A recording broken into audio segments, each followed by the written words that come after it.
za mikopo.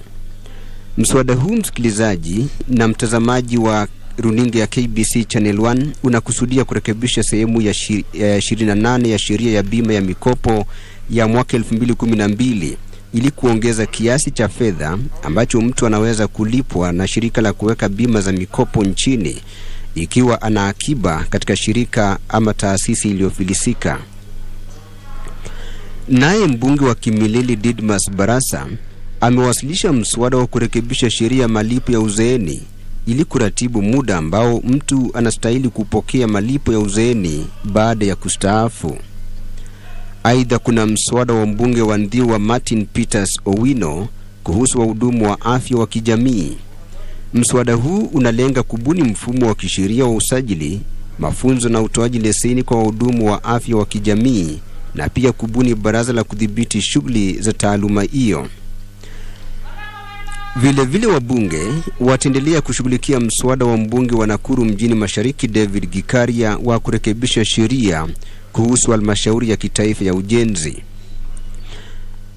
Na msikilizaji na mtazamaji wa runinga ya KBC Channel 1, ikiwa hivi sasa ni dakika 31 baada ya saa 3, naibu spika Moses Cheboya anaingia ukumbini kuashiria kwamba ndiye atakayeongoza kikao cha sasa kuambatana na kanuni za bunge la taifa. Moja kwa moja anaelekea kuchukua nafasi yake katika ukumbi, ila kwanza ataongoza wabunge kwa maombi. Hii ni KBC Radio Taifa, hii ni KBC Channel 1. Tupate maombi. Members, let's pray. Almighty God, who in your wisdom and goodness have appointed the offices of leaders and parliaments for the welfare of society and the just government of the people, we beseech you to behold with your burden favor as your servants, whom you have been pleased to call to performance of important trust in this republic. Let your blessings descend upon us here assembled. Grant that we treat and consider all matters that shall come under our deliberations in so just and faithful a manner as to promote your honor and glory, and to advance the peace, prosperity, and welfare of our country, and of those whose interests you've committed. Amen.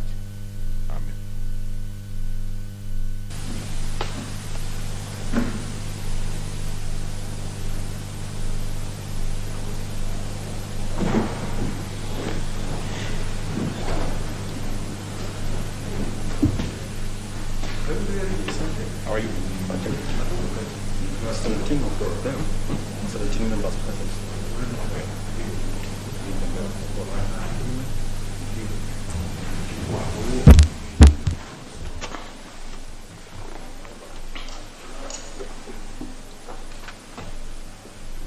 Taifa punde si punde atabainisha iwapo idadi ya kutosha wabunge imetimizwa au bado. Do not have the requisite quorum. Therefore, I order the bell to be rung for 10 minutes.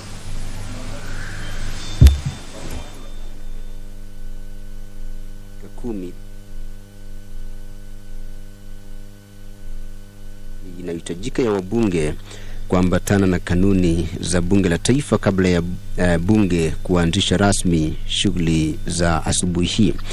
Kumbuka msikilizaji, ni wabunge 50 kati ya wabunge wote 349 wa bunge la 12 ambao wanahitajika kuwa ukumbini ili kikao kiweze kuanza rasmi, ikiwa hivi sasa ni dakika 33 baada ya saa 3 saa zetu za kanda ya Afrika Mashariki.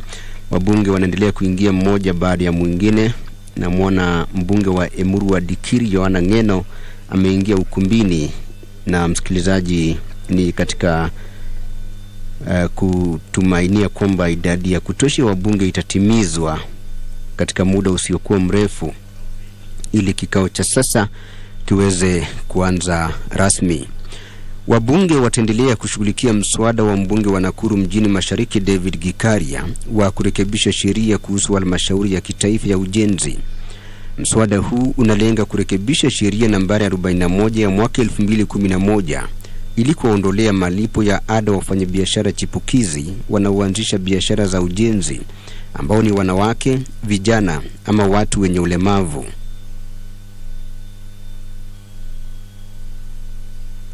Kadhalika kuna mswada wa mbunge wa Nandi Hills Alfred Keter wa kurekebisha sheria kuhusu bodi ya dawa na sumu.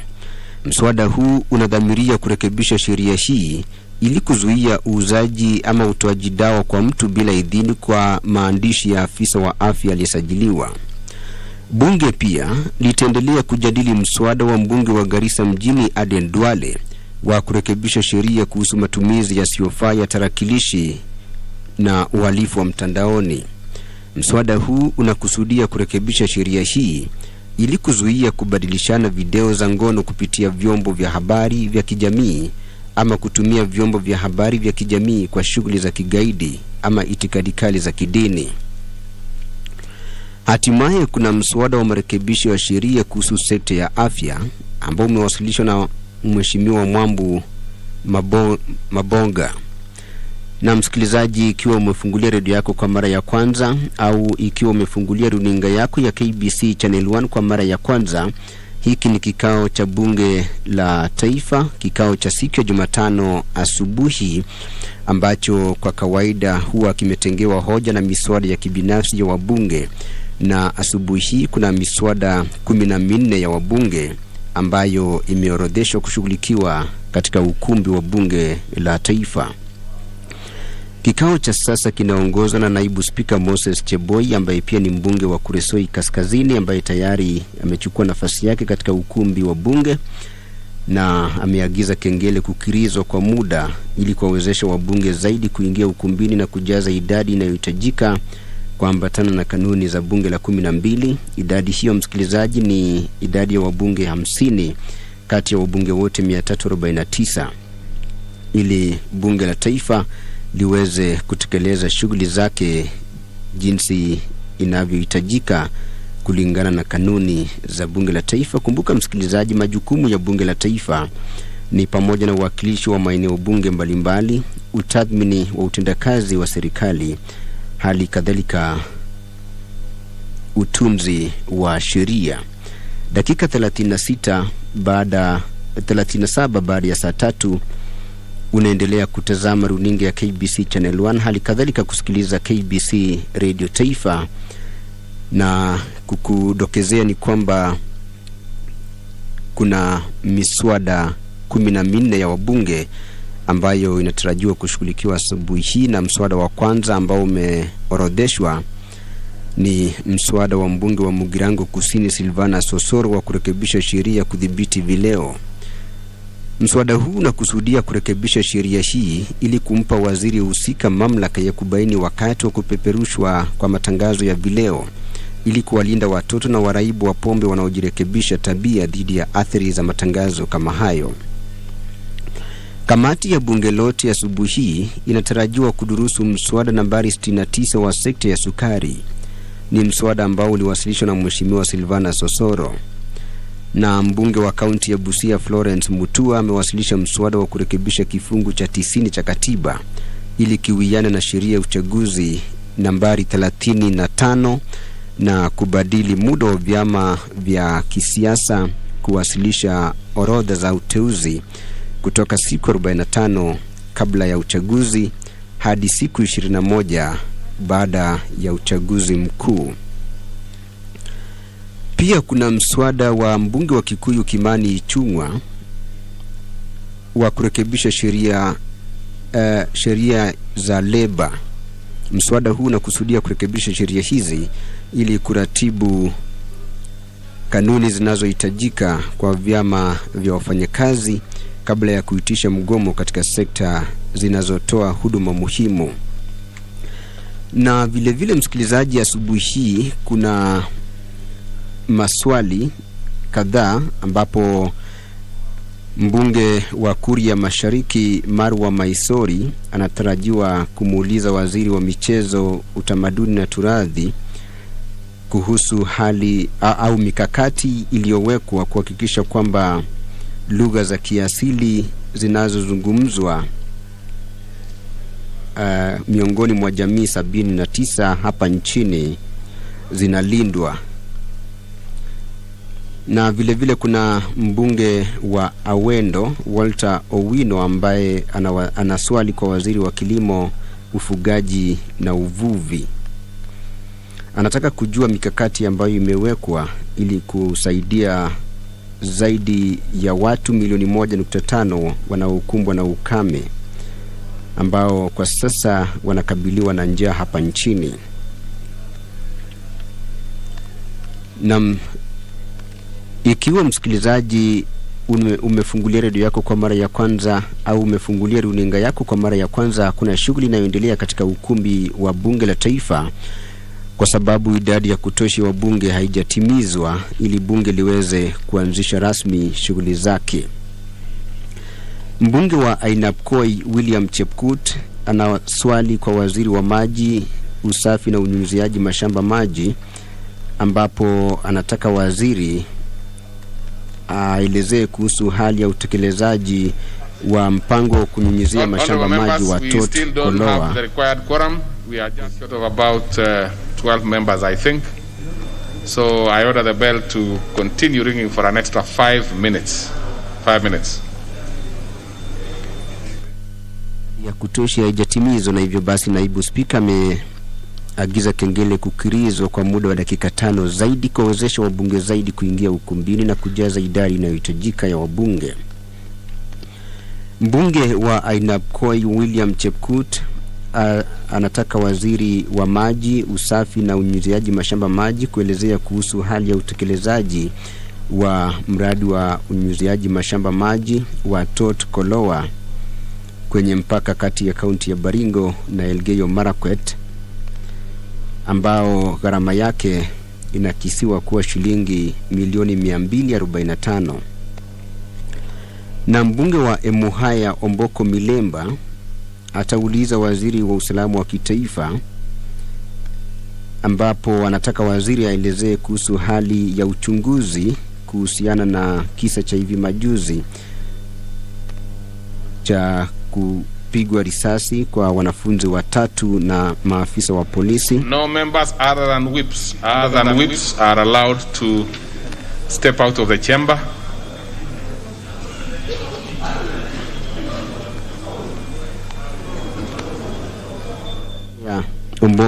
Omboko Milemba anataka waziri wa usalama wa kitaifa kuelezea kuhusu hali ya uchunguzi wa kisa cha hivi majuzi cha kupigwa risasi kwa wanafunzi 3 ambapo walipigwa risasi na maafisa wa polisi. Wanafunzi hao ni Alfred Odaba Kutwa wa shule ya msingi ya Esalwa, Eric Munala Julius wa kidato cha kwanza katika shule ya upili ya St. Peter's Itumbu, na Geoffrey Obwanga ambaye ni mwanafunzi wa darasa la 7 katika shule ya msingi ya Itumbu.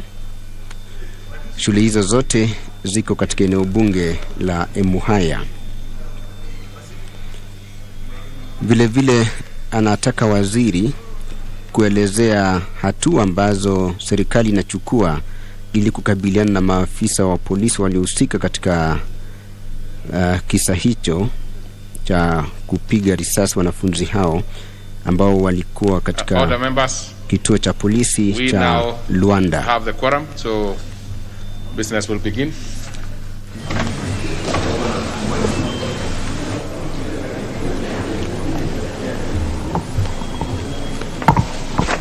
Order number 1, administration of oath. Order number 2, communication from the chair. Order number 3, messages. Order number 4, petitions. Order, members, take your seats.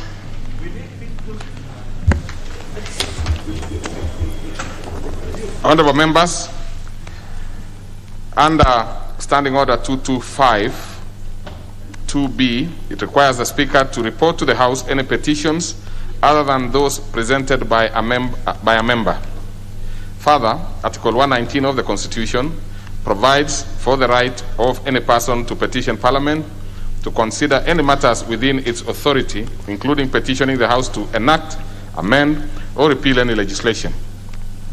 In this regard, honorable members, I wish to report to the House that my office has received a petition from several citizens led by one Susan Wangoi Gashago of PO Box 156 Muranga, calling for the abolishment of the requirement for police clearance certificate as well as sealing of criminal records after 5th year of the offense.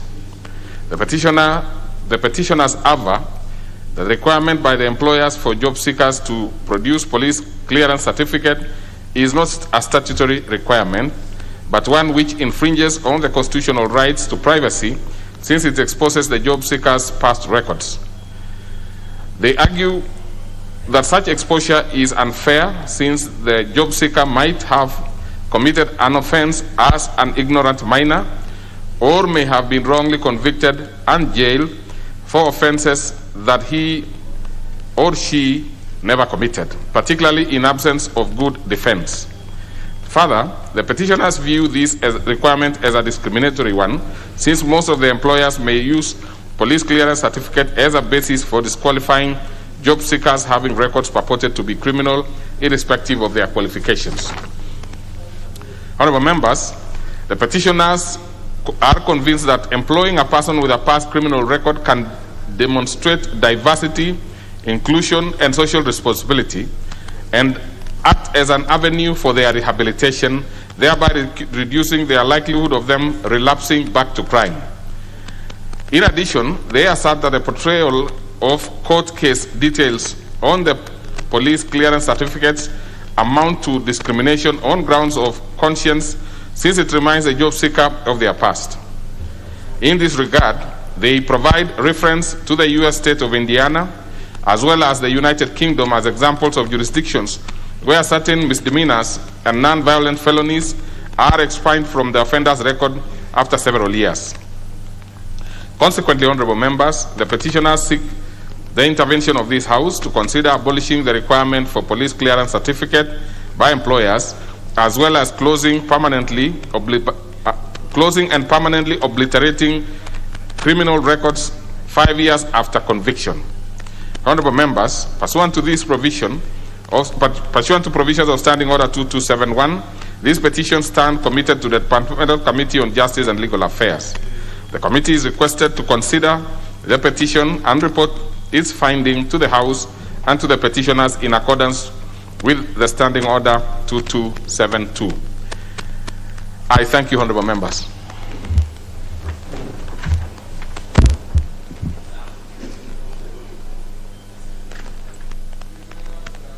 I see seeking intervention. Do they want to speak to this one?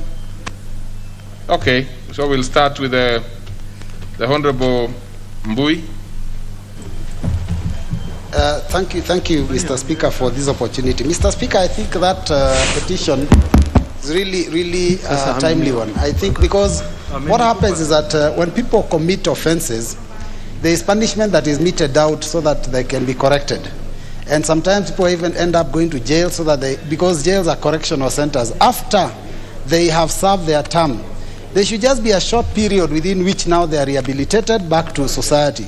And I think it's a fact that a lot of employers in Kenya today insist on the certificate of good conduct. And therefore, it basically means that one who has committed an offense, even if it is 20, 30, 40 years ago, would be punished as a result of that. So I think there is a double jeopardy. It means that people can be punished, they serve as a jail term, and then afterwards they are unable to be employed, so they cannot be corrected. So, Mr. Speaker, I think it is timely, and I think I support that petition.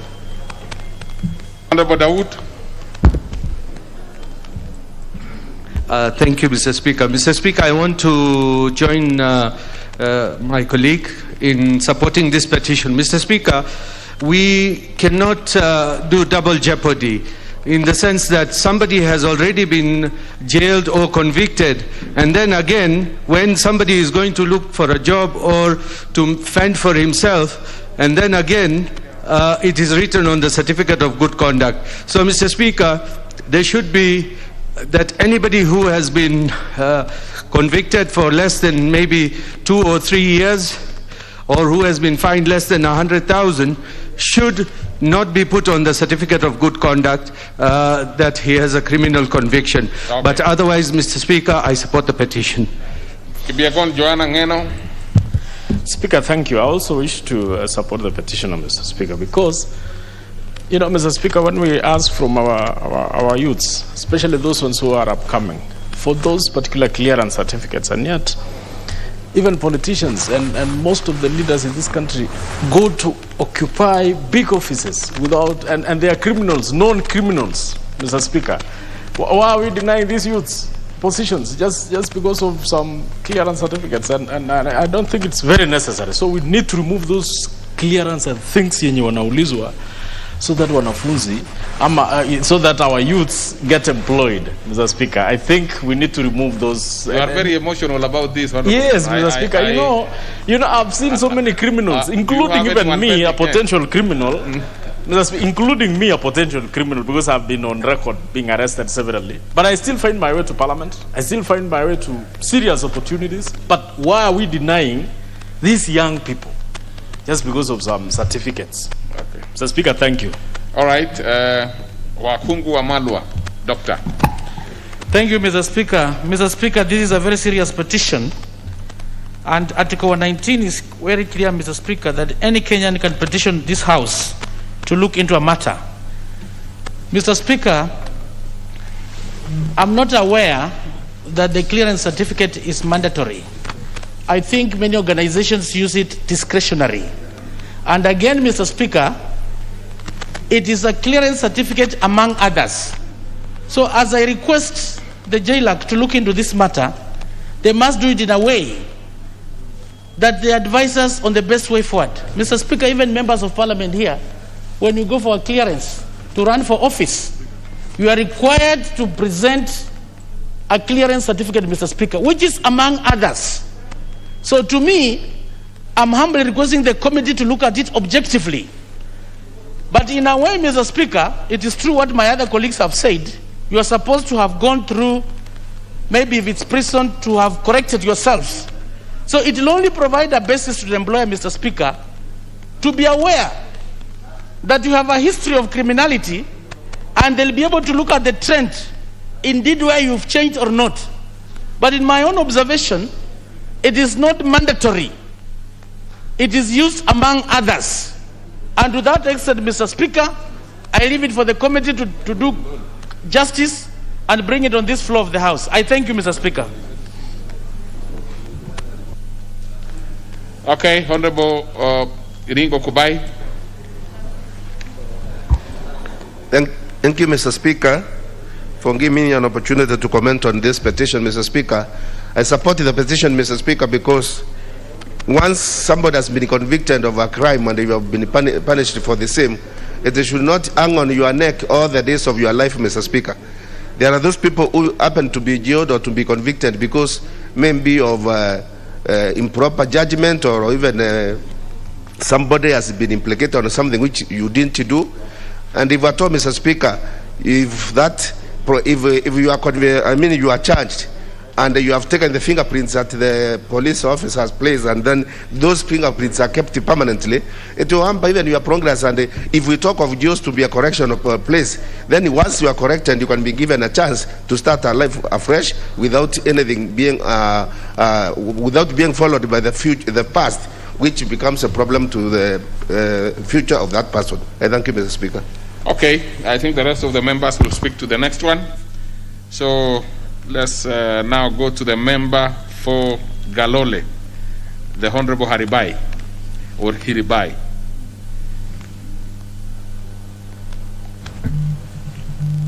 Thank you, Mr. Speaker.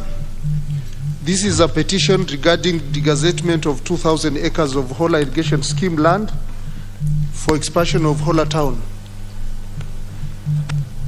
I, the undersigned, on behalf of residents of Galole constituency in Tana River County, draw the attention of the House to the following. Number one, that Hola Irrigation Scheme in Tana River County was gazetted on the 26th of April 1963 and covers an area approximately 12,630 acres. Number two, that the scheme was initially used as a settlement scheme to settle thousands of Mau Mau freedom fighters and residents of Tana River in general in the 1960s.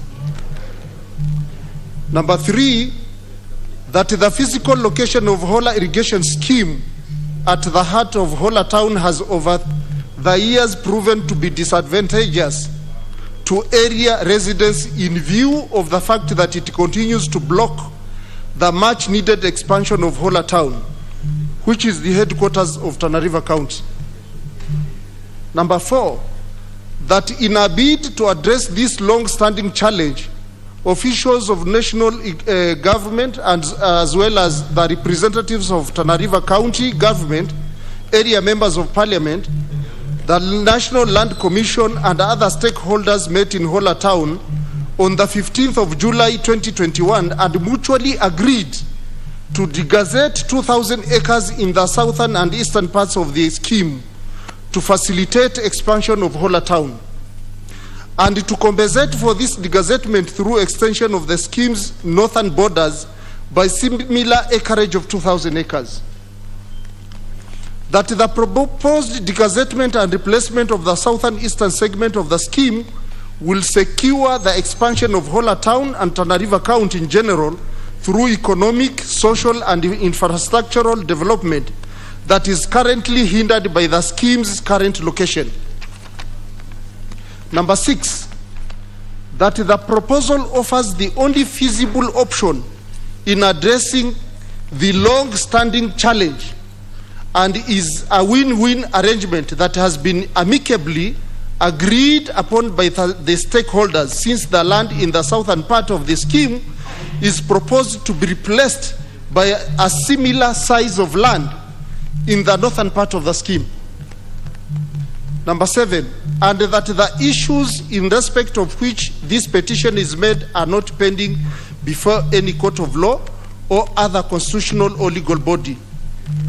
Therefore, your humble petitioners pray that the National Assembly, through the Departmental Committee of Lands, number 1, intervenes to facilitate timely degazettement of 2,000 acres in the southern and the eastern parts of Hola irrigation scheme, to facilitate expansion of Hola Town, and to facilitate extension of the scheme's northern borders by similar acreage of 2,000 acres. And number 2, makes any further orders deemed defeat in the circumstances of the petition. And your petitioners will ever pray. Thank you, Mr. Speaker. Very well. Before I commit it to the committee, are these two members indicative of persons who want to speak to it? Honorable Milemba. Thank you, Honorable Speaker. A similar petition was in this House just last week or 2 weeks ago, and I think I spoke on it and I expressed how I know Hola very well, having traveled in those areas when I'm doing the other things for the teachers, and the suffering of the people courtesy of the fact that the irrigations have taken so much land. But I think last time there was also a connotative relationship with conflict with the wildlife. But Honorable Speaker, what I really wanted to mention was the issue in the first petition, that we did some calculation from the employer's point of view and realized that the young people, when they are asked all those requirements, including this police clearance certificate, it goes to almost 10,000 Kenya shillings. And it is actually hampering, like Honorable Ngeno talked about it very emotionally, the young people to actually apply for jobs. Okay, I think thank you. Don't go too deep into that one. It has already been committed, but you have had your say anyway. Thank you, Honorable Speaker, and thank you for this chance. Okay, Honorable Dr. Makali. Yeah, thank you very much, Honorable Speaker. Honorable Speaker, let me comment on this petition on Hola Town. When the Honorable Member started presenting the petition, Honorable Speaker, I was getting a bit worried because he's saying we change irrigation land to land to be where the town can be constructed. And Honorable Speaker, but as he proceeded, I realized that it's a win-win situation, because he's saying take 2,000 to accommodate the town and also extend by another 2,000 to the northern part of it, so that at the end of the day, you don't loosen acreage for irrigation. So with those remarks, Honorable Speaker, I support and wish that the committee will be considerate on the matter. Thank you. So then that is committed to the relevant departmental committee, and I see the chair here. That's the chair Lands. Hope, of course, that they will be able to process it within the time stipulated under our standing orders. So we go to the next order. Order number 5, papers. Order number 6, notices of motion. Order number 7, questions and statements. Under that particular order, we will start with actually we have ordinary questions.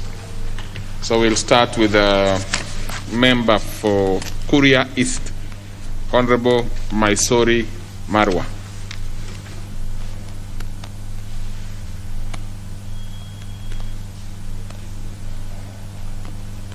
Honorable members, even when you have questions, also prepare yourselves to come with your cards, because it becomes very easy for us to... Do you have your card? Not working. What is the number of your... You have it now. Thank you, Mr. Speaker.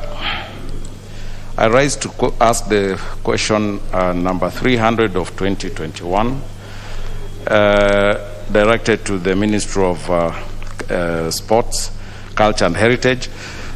Could the Cabinet Secretary state measures put in place to ensure that all indigenous languages spoken by over 79 minority indigenous communities spread over 47 counties in Kenya are protected from extinction? And 2, could the Cabinet Secretary also explain the criteria used to determine that only 19 majority community languages in 30 counties would have their local languages preserved from extinctions and taught in schools, leaving out other marginalized indigenous communities whose languages are already at the verge of extinction? And 3, does the ministry have any plans to include all indigenous languages spoken in Kenya in the languages used in teaching programs in the national curriculum? Thank you, Mr. Speaker.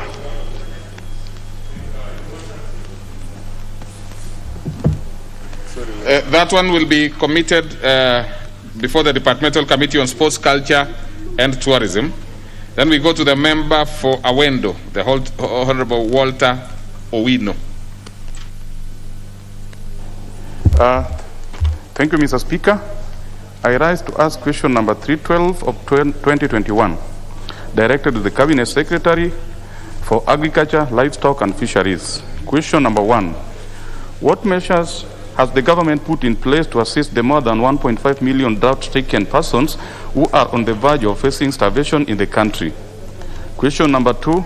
Given the massive crop failure being experienced across the country, particularly the maize crop, as a result of rain failure, could the Cabinet Secretary explain the measures in place to ensure the country has adequate food for all going forward?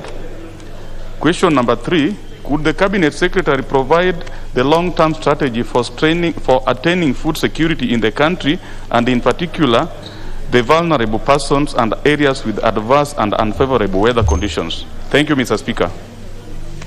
Very well. That one will be replied to before the Departmental Committee on Agriculture and Livestock. So we go to the member for Ainapkoi, the Honorable Chepkut.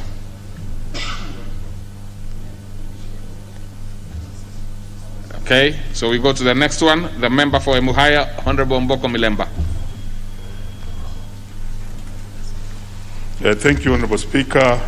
I rise to ask question number 318 of 2021 to the Cabinet Secretary for Interior and Coordination of National Government. Could the Cabinet Secretary provide the status of investigations into the recent shooting of the following 3 students by police officers: Alfred Ondaba Kutwa of Salwa Primary School, Class 7, Eric Munala Julius, a Form 4 student at St. Peter's Itumbu Secondary School, and Geoffrey Ombwanga, a Class 7 student at Itumbu Primary School, all in the Emuhaya constituency. Number 2, could the Cabinet Secretary explain the steps that the government is taking to deal with the responsible police officers assigned to Luanda Police Station, Luanda Sub-County, who are alleged to have overstepped their mandate by operating outside their administrative jurisdiction, as Emuhaya has got its own commanding police division?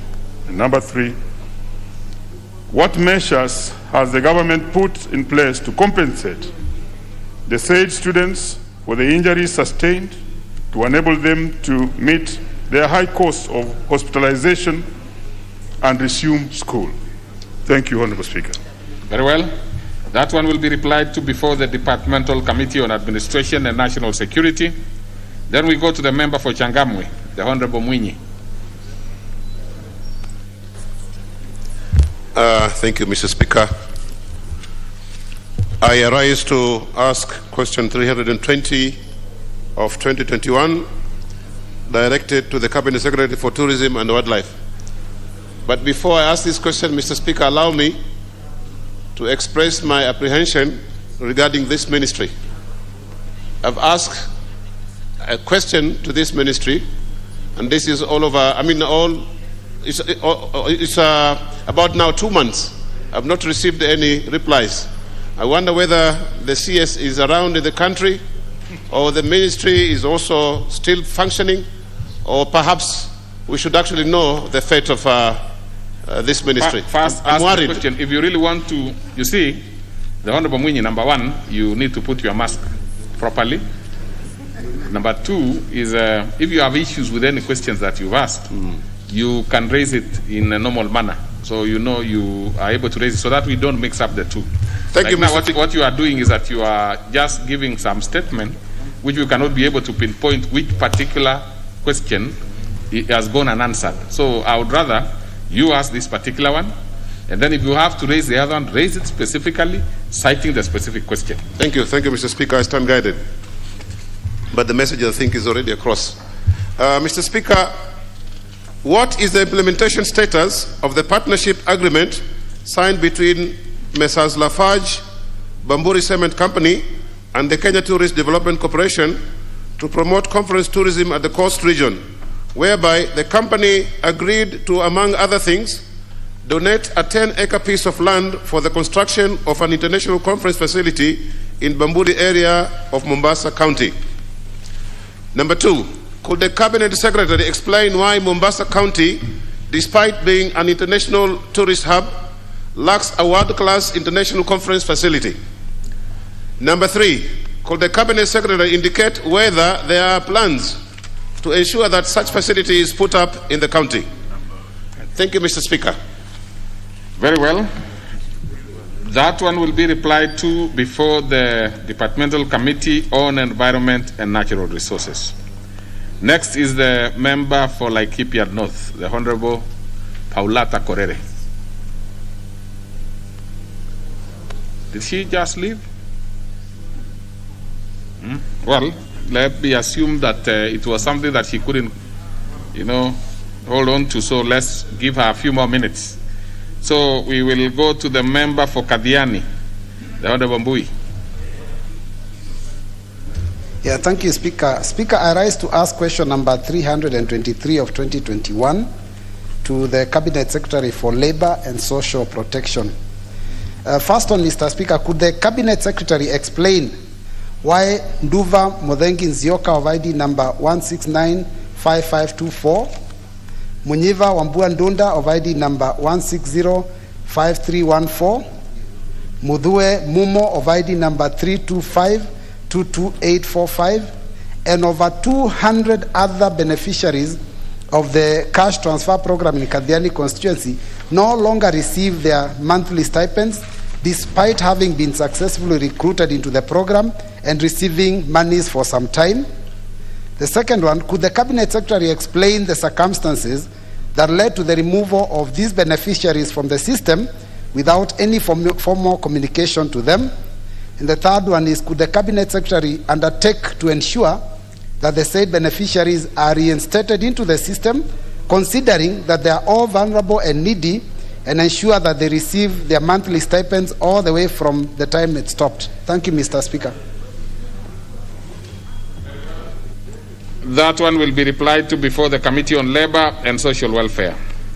Next is the member for Teso South, the Honorable Geoffrey Omuse.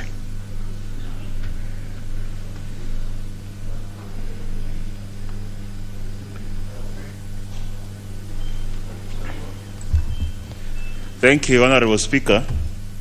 Honorable Speaker, I rise to ask question number 328 of 2021. Roman 1. Could the Cabinet Secretary, the question is directed to the Cabinet Secretary for Education. Could the Cabinet Secretary explain why the ministry suspended the registration of new schools via letter reference dated 15th June 2021, addressed to all regional and county directors of education? Roman 2. Could the Cabinet Secretary provide the steps that the ministry is taking to ensure that Machakos Girls Secondary School and Kodadema Girls Secondary Schools in Teso South constituency, which at the time were at 98% and 60% completion respectively, are registered, considering the huge resources already invested towards their construction? The last one, could the Cabinet Secretary give an indication as to when the ministry plans to lift the said suspension? Thank you, Honorable Speaker. This obviously is an extremely serious question, just like the rest of them. But specifically, this one touches directly many members. I see Honorable, what is it, Honorable Ngeno? You know, it's ordinarily not the right procedure for you to raise any issue on this one, but I'm willing to listen to you because I know quite a number of members have had them having an interest in this particular one. Honorable Ngeno.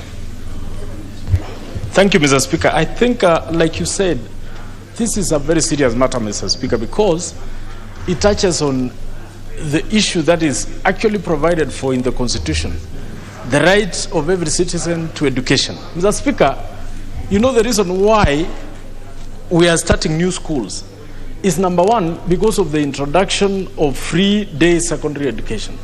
So that there are so many parents who cannot, Mr. Speaker, afford to send their children to boarding schools, and many schools which are very far. Now, these are schools that we are starting closer to the parents, closer to the students. Now, when we are told we cannot register new schools, and yet, Mr. Speaker, there is also, number two, the introduction of 100% transition from primary to secondary. Now, when you want to have 100% transition from primary to secondary, Mr. Speaker, there are no schools. That is why we need to build new schools to allow for that 100% transition. Number three, Mr. Speaker, is the question of new primary schools. You know, even as we speak, Mr. Speaker, the population is rising. It is not decreasing. Our country, people are giving birth. And therefore, the population is rising each and every day. So the reason why we are starting new schools, Mr. Speaker, is to cater for the the increase of population that will need classrooms and many other stuff, Mr. Speaker. So I wish to support the member in that petition that the Ministry of Education should not, in fact, Mr. Speaker, building of classrooms is actually a prerogative of CDF. We are not asking the Ministry of Education to build for us even a single classroom. Employment of teachers is a prerogative of TSC. So why is the ministry so jittery about new schools, yet they are not contributing anything? Mr. Speaker, I support. Now there is no reason for you to support. You are making your... I support the petition. It's not a petition, unfortunately. Yes. It's a question. If it was a petition, it would have been easy. I've just given, an opportunity to members to hear it, because I know they addressed this matter before. Honorable Milemba, not Honorable, there is a point of order by the Honorable Member for Luanda. What is it, Honorable Member for Luanda? Chair, Speaker, I stand up in support of the question by the member for Teso South. But I take objection to the submission by the Honorable Member for Emuru Dikir that building schools in this country is the prerogative of CDF. Because, Speaker, in this House, we pass the budget. And one of the biggest chunks of budget that we pass in this House goes to education. Actually, the national budget in this country, more than 30% of it goes to the Ministry of Education. And when you consider that CDF is only 2% of the national government's share of the budget, and then you come here and you say that the prerogative of building schools is the business of CDF, I think we are getting it wrong. And I think this thing, Speaker, needs to be clarified, because I have heard even the Minister of Education himself saying that members of Parliament must build schools. A person no less than the President himself has said that members of Parliament are actually supposed to build schools. When you consider that CDF is 2% of the national budget, divided to 290 constituencies, with many other, and the mandate of CDF is defined in the Act. There are so many other things that are supposed to be done. So if you lump this thing and you say that members of Parliament are responsible for building these schools in this country, I think we are getting it wrong. But the rest of the point is correct. But having said that, Speaker, having said that... Actually, what I didn't want you to go there, the Honorable Omulele. Yes, Speaker. Because actually on your own you say that the Minister himself states that members of Parliament should build schools. Now, for the purpose of the relevance to that particular question asked by the member, yes, why would they say then, therefore, after asking members to build schools, they are not going to register? That is where I was coming to. That is where I was coming to speak. The rubber hits the road. That is where I was coming to. Honorable Speaker, these members, I know they struggle, and there is no member in this House who wastes even a single shilling that they allocate to improving schools in their constituencies. And when they improve these schools, and they build new infrastructure in these schools, and the same minister comes and says that these schools should not be built. What are we doing in this country? And the same minister, the Speaker, is the one who is saying every day that every child must transit from primary school to secondary school. The meaning of that, Mr. Speaker, my understanding is that for every class 8 that we have sitting for exams, we must have a ready Form 1 class for these kids to transit into. If we do not have an equivalent number of secondary schools ready to receive these children from these primary schools, what are we doing? We must call this minister to order, the Speaker. We must call this minister so that he explains to us where he expects the children who are at Emululu Primary School in Luanda constituency to go to secondary school, if those ones at Mumboa Primary School are going to Form 1 in Mumboa, transiting all of them to Form 1 there. Okay. So these are questions we must ask the minister. Okay. Just on this one, this is a very, very serious issue. So, Honorable Komilemba, and I'll give 6 members. Now, and I'll give 6 members because it is a matter that and I hope, I would not know where the chair, Departmental Committee on Education, or the vice chair is, because it would be very important for them to tell us when they can be able to summon them, to ask the minister to be before the committee. Honorable Milemba. Honorable Speaker, this is a very frustrating issue, and therefore the question asked by the Honorable Member is very, very relevant. There's a problem with the Minister of Education that is trying to relate the number of teachers in schools vis-a-vis the number of schools that should be available, and therefore seems to be moderating that if the teachers who are basically dealt with by Teacher Service Commission are not possibly enough, then we reduce or moderate the number of schools in that order. But, Honorable Speaker, the truth is that majority of the schools are even having teachers employed by BOMs and other private or the parents themselves. And therefore that relationship should completely be removed from the minister. The minister must go on the ground and realize that with a 100% transition, which he himself was very emotive at pushing, many students are now transiting from class 8 to Form 1.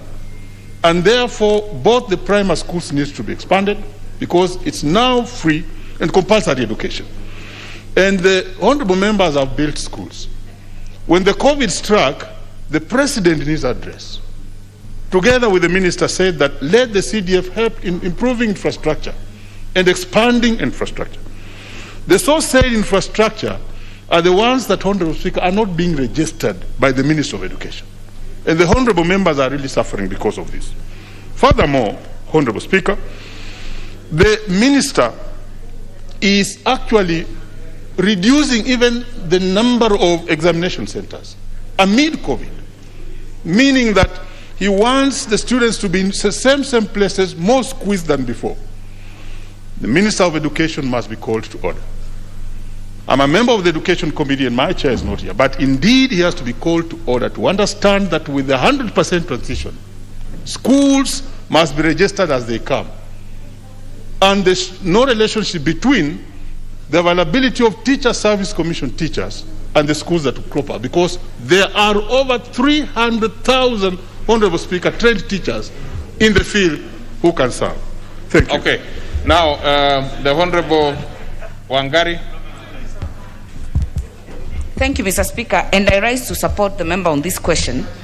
Mr. Speaker, the mess that is in the Ministry of Education is crazy. And Mr. Speaker, this issue of registering schools, I don't even know why we are discussing it, because we cannot be giving from one hand and taking from the other. We say we want to transit kids to secondary school, and then we say we cannot register schools. Mr. Speaker, I have a school in Oljorai Secondary. The capacity is 100. The ministry has allocated them 195. What exactly is the ministry doing? Mr. Speaker, this should not even an issue of debate, should not even be an issue of the ministry to decide, because even teachers are given per schools. That's why you're seeing so many teachers are being employed by BOMs in this country, and yet maybe if the schools were spread, they would get allocation from TSC.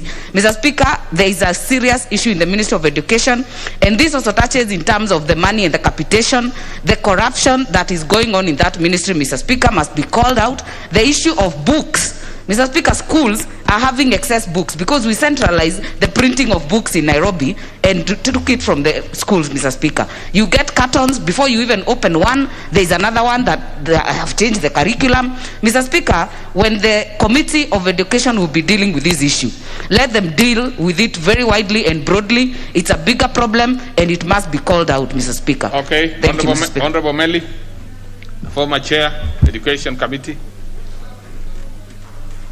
And meanwhile, I hope the Honorable Omboko Milemba, because I do not see you a chair or vice. Thank you, Honorable Speaker. Honorable Speaker, including what you actually asked yourself, because those are issues that you need to address with the minister. Yes, Honorable Melly, please. Thank you, Honorable Speaker. Honorable Speaker, I want to speak to this matter. It's a matter of national concern, and I think Honorable Omuse has just brought it. But, Honorable Speaker, I think the ministry is actually sleeping on the job. On several occasions, we have the 100% transition. And members of parliament have moved a step ahead and built schools. Last week, we discussed about congestion in schools. And you know, these are different times, Honorable Speaker. We have issues now in many of schools where students are sleeping in dormitory, in labs. Some of them even are in dining halls. Some even are in tents. Yet we have built a number of schools to ease congestions in these other areas. Yet the ministry is refusing to register them. I have a case in my constituency where I have around 3 secondary schools where we built from Form 1 to Form 4. The students now in Form 2. They have not been registered. They have the facilities. We have Cherondo Secondary, we have Kipkure Secondary, all of them, even Kibongwa, they are good. They have students. Yet the ministry is saying there is no need to register them. Honorable Speaker, as my colleagues have just said, look at the national schools. This is a COVID period, and students are very much congested. When they are congested, you'll realize that even diseases will break out. So if the ministry is refusing to register and we have 100% transition, you'll realize that honorable members, avoid standing anywhere between the speaker and between the speaker and the member speaking. Now, Honorable Malulu, Njedi, you are actually not even observing social distancing. Actually might even who are these members? Order members. Social distance and no standing between a member. By the way, that is in the standing orders. You must have. And you know, Honorable Malulu, you have been here for some time. You must be able to know that. So, Honorable Melly, you can wind down. You've really actually... Yes, Honorable Speaker, I'm winding up. But I just want to really ask the CS not to actually sabotage his programs in the ministry by trying to stop registration of schools and 100% transition by not registering new schools and allowing expansion of education in this country. Thank you. Honorable Sossion. Yeah, thank you, Honorable Speaker. I thank Honorable Muse for coming up with these critical Please, and let's be brief so that I can give actually a few minutes. I see the interest is too much. Yeah, Mr. Speaker, stopping the registration of schools is an informed decision by the Minister of Education. And Mr. Speaker, looking at the congestion of schools, schools are congested to and enrolled to as high as 2,000 learners. And Mr. Speaker, it has reached a time we must define what a school is in terms of enrollment. A school with 2,000 learners ceases to be a school. And therefore, over-enrolling schools and refusing or stopping creation of new ones is actually creating a mess. Mr. Speaker, this House must resolve and direct the Ministry of Education to put aside that policy and allow creation of new schools. Honorable Speaker, we must set an upper limit, maybe 500, 700, or 800, so that when we have a school, we have a definition in terms of enrollment, so that we avoid congestion and we ensure that there is delivery of quality services to learners. Okay. Honorable Lekomutare Jackson. Thank you, Honorable Speaker. Speaker, I think this is a very important question and it concerns all of us.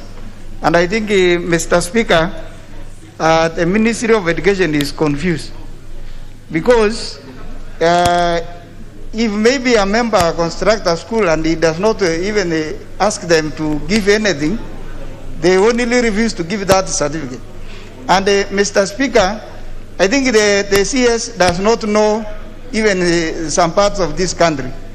They should remove that whatever they have written to stop the registration of schools, because back at our constituency where we represent, there is a lot of problem. There are even no more schools. So I think we need to follow up, and they should withdraw whatever they have written so that they can register schools immediately. Honorable Waruguru.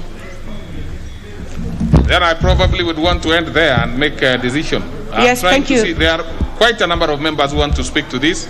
It is not supposed to be operating this way, but I have used the standing orders here to actually give some leeway to members to speak, because this is a matter that really has to be taken very seriously.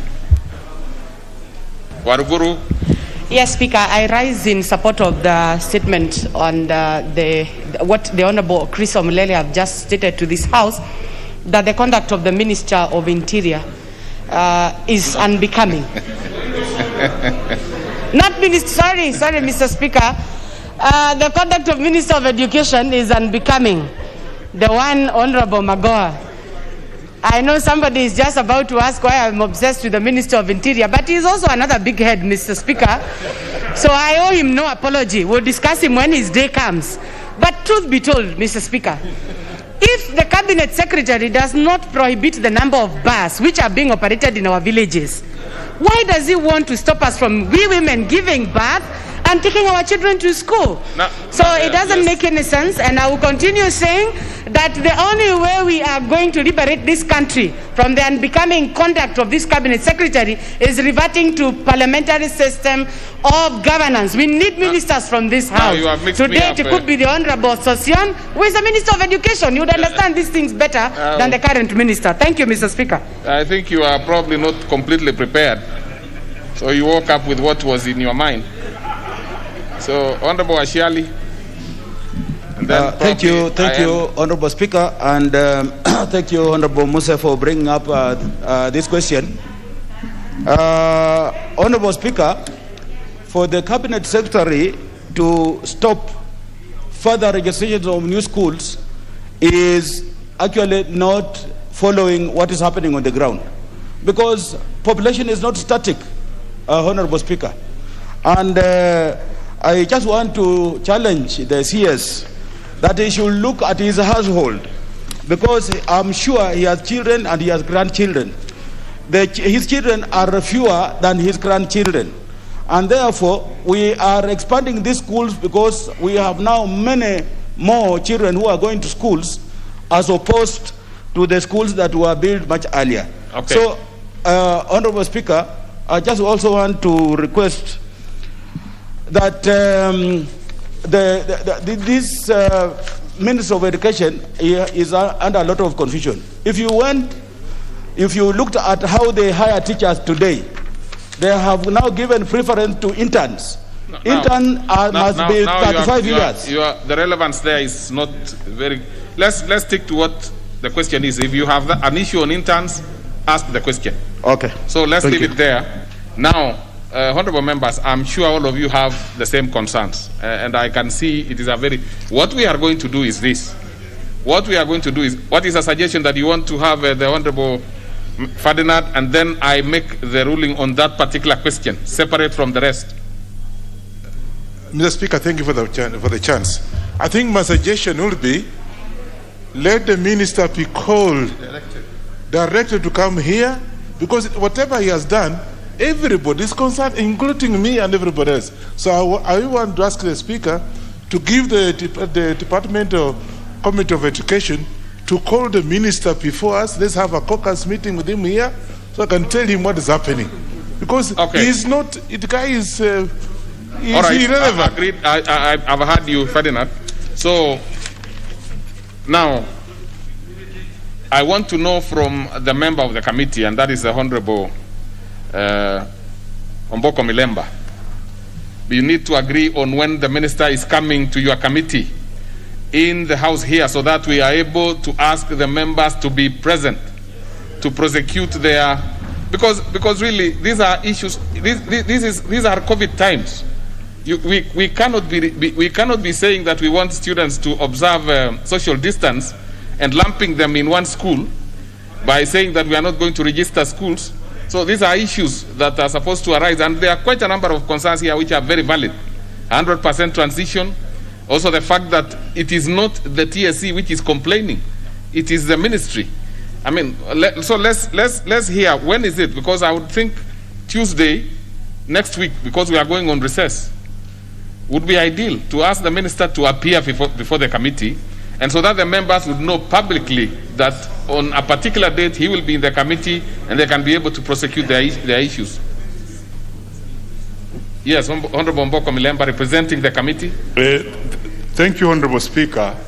Given the weight of these issues, and given the fact that the chair is not here and I'll have to consult the chair, I only want you to give us 7 days. And if Tuesday will fit in the 7 days notice, because I know if we give him a notice that is too shorter than 7 days, he'll have a chance to actually wringle out. So if you can, 7 days from now, Honorable Speaker, I'll tell the chair to call the minister. So then we fix it for Wednesday next week. Very well. Wednesday next week, the CS should appear before the committee,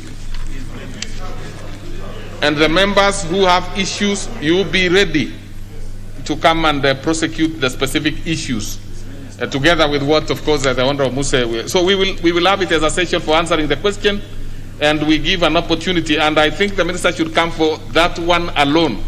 Even if he has any other question before the committee, on that particular day, he will be coming to respond to the issue of failure to register, or actually the order not to register new schools, on Wednesday next week.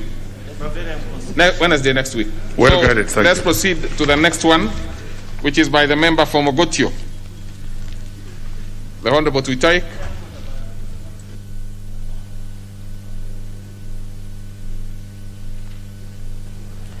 Thank you, Speaker, for giving me this opportunity. Even before I ask my question, I'd like to note that the CS Education, we were with him yesterday, and the way he was responding to the questions of the members was not very good. And I hope next Tuesday or next Wednesday, yeah? Okay, my question, Mr. Speaker, is as follows, which is to the Cabinet Secretary for Education. I'm asking question number 330 of 2021. Could Roman 1, could the Cabinet Secretary explain the policy regarding the use of school buses by communities around educational institutions, particularly those acquired with assistance from the National Government Constituency Development Funds? 2, could the Cabinet Secretary also explain the reasons for the recent ban on the use of school buses by communities living near learning institutions? Thank you, Chair. Thank you, Speaker. Very well. That one will be replied to before the departmental Committee on Education and Research. But just to tell you, the honorable member, it will not be part of the matters to be answered on Wednesday. They will get another day for you, because on Tuesday, unless otherwise, will be reserved for the matter on registration. But if there will be an opportunity, you can still have it on the same day anyway. So the member for Sigawe Toin, ask your question.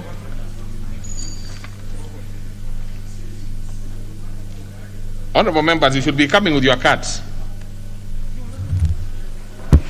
Thank you, Mr. Speaker, for this opportunity. I rise to ask question 331 of 2021, directed to the Cabinet Secretary for Labor and Social Protection. Question 1. Could the Cabinet Secretary provide the status of the recent bilateral agreement regarding health workforce collaboration signed between the Republic of Kenya and the United Kingdom and Northern Ireland, which was signed during the latest official visit by His Excellency the President to the United Kingdom? Roman 2.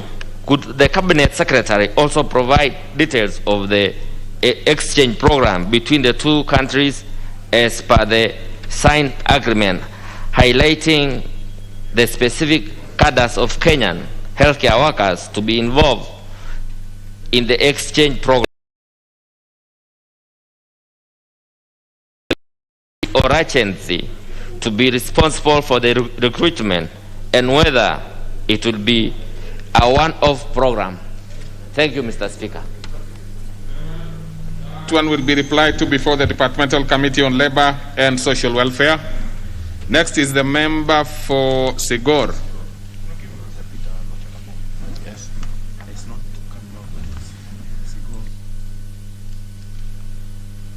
Honorable member for Sigor, Honorable Lochakapong,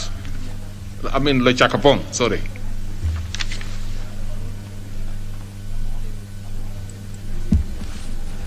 Thank you, Honorable Speaker. I rise to ask question 337 of 2021, directed to the Cabinet Secretary for East African Community and Regional Development. 1. Could the Cabinet Secretary provide the implementation status? Order, Honorable Kositai. Social distance. Order. Proceed. Thank you, Honorable Speaker. Question 1. Could the Cabinet Secretary provide the implementation status of Sigor Weiwei Integrated Development Irrigation Project Phase 3, which was officially launched by the President on 2nd November 2016? 2. Could the Cabinet Secretary explain why the said project has stalled despite assurance by the President that the project would be completed within a year? 3. Could the Cabinet Secretary give the time frame within which this project is expected to be completed? And finally, 4. Could the Cabinet Secretary further explain how funds meant for conservation of Korelach area in Sigor constituency, a catchment area for the Sigor Weiwei Integrated Development Irrigation Project, were utilized, including the allocations made and payments made so far? Thank you, Honorable Speaker. Very well, that will be replied to before the Committee on Environment and Natural Resources. Then next is the member for Saboti. Honorable Amisi.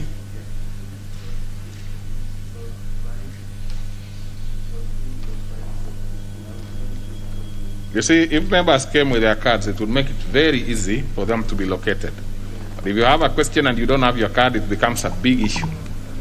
Thank you, Mr. Speaker. I think my card is working, unless the problem is on your side.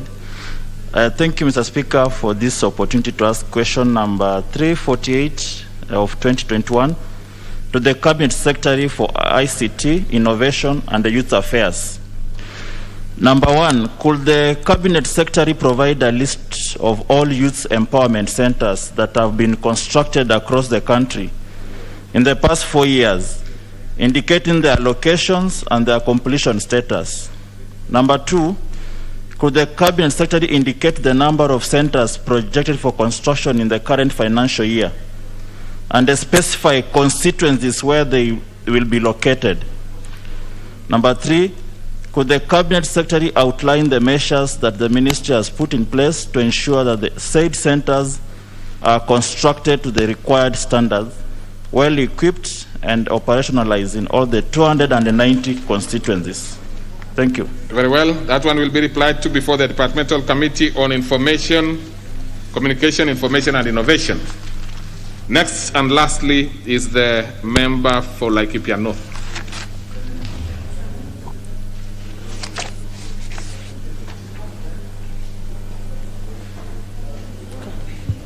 Thank you, Speaker. Speaker, I rise to ask question number 321 of 2021, directed to the Teacher Service Commission. Could the chairperson provide the status of teachers' recruitment in marginalized areas across the country? Secondly, Mr. Speaker, could the Commission provide the number and details of teachers who are recruited in the just concluded recruitment exercise from Laikipia North constituency? Thank you, Speaker. Very well. That is a question for written reply by the Teacher Service Commission. Now we end that particular order, so we go to the next one.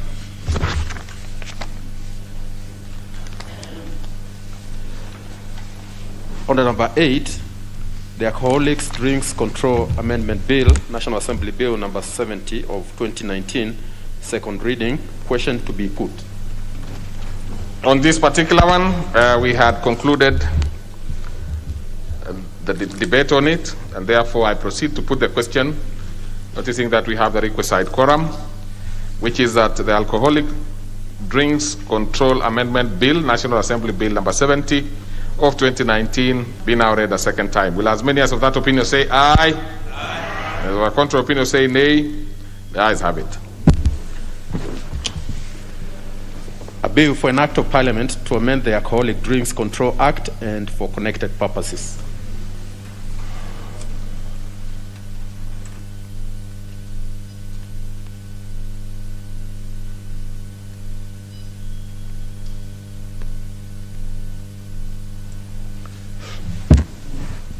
On this, affecting the next order, honorable members, which is order number 9, I would wish to defer that particular order pursuant to Standing Order 131 to allow the Chair of Agriculture Committee to call for a meeting with members with amendments for a process of harmonizing the amendments before the committee of the whole House is taken.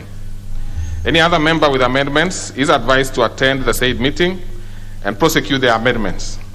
The committee thereafter should be able to table an addendum to the report indicating the decisions taken on each specific amendments proposed by members. And it is so directed that that particular order is deferred. Next order.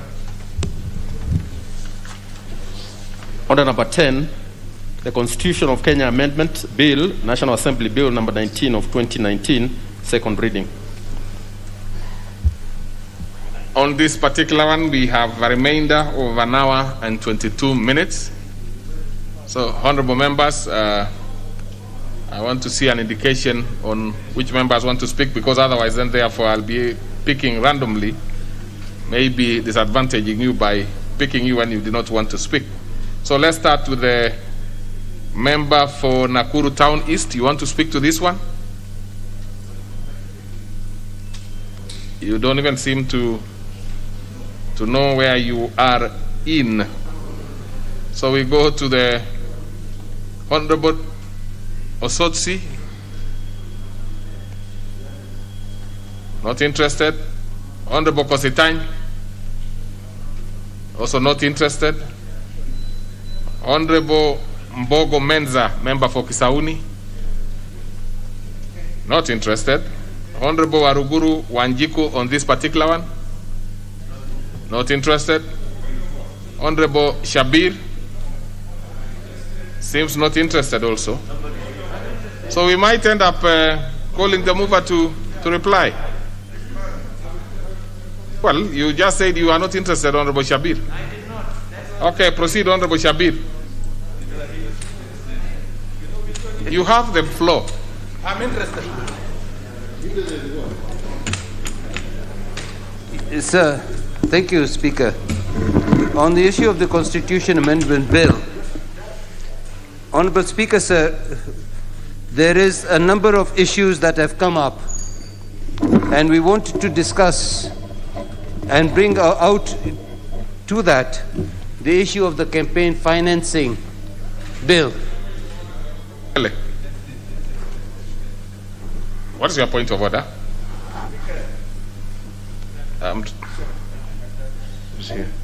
Speaker, I believe that the Honorable Shabir had already spoken to this particular business. Can I check the records? Please do. Because if that is the case, Honorable Shabir, and you know you are a seasoned legislator, you will be in a lot of trouble. So let me see, let me have the list of members who have spoken to confirm. But you see, Honorable Shabir, you can easily, clearly tell us whether you had actually spoken or not. Because if you actually didn't speak, you know it. If you, and you, I'm sure you know about the bill. This is the Honorable Florence Mutua's bill. Sorry, Honorable Mutua's bill, yes, I did speak. Now, Honorable members, sometimes I am actually going to call the mover to respond, this particular one, because really, I mean, we cannot flog a horse that is. So, Honorable members, I am aware that the Honorable Florence Mutua is not in and has made a request that is either Honorable Chris Wamalwa or Honorable Zuleika can reply. What is interesting is the fact that she has appointed 2 members. I would have thought that when you are absent, you specifically pinpoint a member you want to have reply so that we don't have any confusion. Honorable Zuleika, are you able to reply on her behalf? Proceed. Yes, Speaker. Thank you, Mr. Speaker. I beg to reply on behalf of Honorable Florence Mutua, the County MP of Busia County. Honorable Speaker, I would like to thank members for their invaluable contributions and suggestions towards the improvement of the bill. I undertake to input the proposed suggestions during the committee of the whole House stage so as to enrich the bill. Honorable Speaker, it is, however, unfortunate that some of the remarks made by some members bordered on politics. Yes, this is not a party-sponsored bill. Yet some members gave the impression that it was. This bill was initiated in 2019 and has been going through the usual parliamentary procedures since then. Secondly, I personally proposed this amendment based on what I saw during and after nominations. Some members alluded tried to misinform the House and misdirect them and tell them that this bill has been made for some party leaders who want to come back to Parliament, and wanted to assure members that no party leader wants to come to Parliament. Honorable Speaker, it is evident that once a person is nominated and gazetted, that in itself is as good as having the job already. It is against this background that those gazetted desert their parties during crucial times, since they are assured of a job regardless, obvious, of the fact that it is the number of elected party members that will determine their nomination. Honorable Speaker, the bill is proposing that candidates ought to campaign to the ballot Thereafter, once the elections dust settle, the party or relevant committee sits to determine who deserves to be nominated based on their support throughout the election period.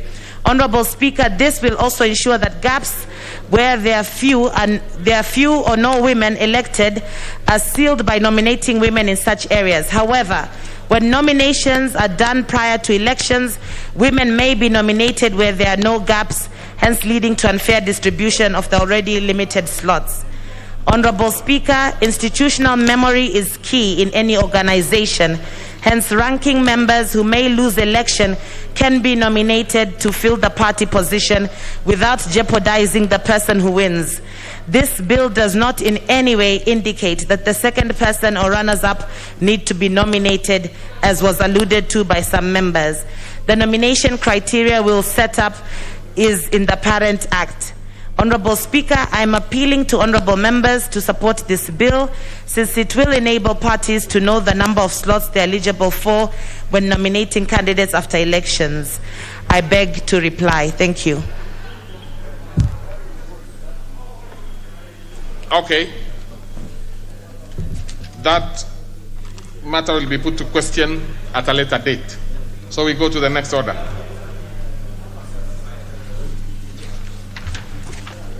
Order number 11, the Labor Relations Amendment Bill, National Assembly Bill number 18 of 2019, second reading.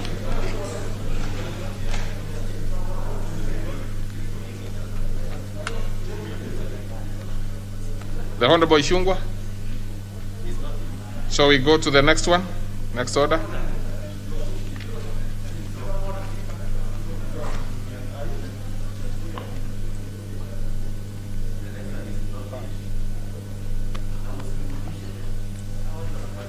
Well, allow me to defer, honorable members, this particular one to a later date. So we go to the next order.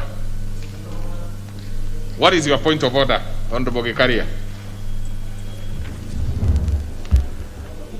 Honorable Speaker, I really want to seek your indulgence in the order paper that you use standing order 1 and you move direct to order number 18 on the standing order so that I can be. I'm just seeking your indulgence, Honorable Speaker, because it seems most of these members are not there. You see, Honorable Gikaria, you are now a second termer, and of course, that is to say you are fairly seasoned.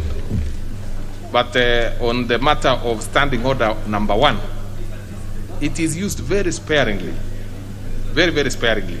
If you look at it, it states that you use it when the matter is not governed by any other bit of the standing orders. But now this one is a fairly straightforward. We are queuing, and you are at number 18. Now, if it be true, as you've indicated, that some members are not available, that one will be known in due course. So allow us to see if those members are actually not there, because if they are not going to be there, it will actually come back to you. But if they are there, then of course your request will have fallen on the face. So let's proceed to the next order. Order number 12, the Kenya Information and Communications Amendment Bill, National Assembly Bill number 20 of 2019, the second reading, resumption of debate. This one, of course, therefore, automatically, Honorable Gikaria's request falls flat on the face, because if there are members who want to speak to this, they are available to do it. We are resuming debate, and we have an hour, 39 minutes, and I will want to know by indication who wants to speak to it. But members, be very careful. Just a minute.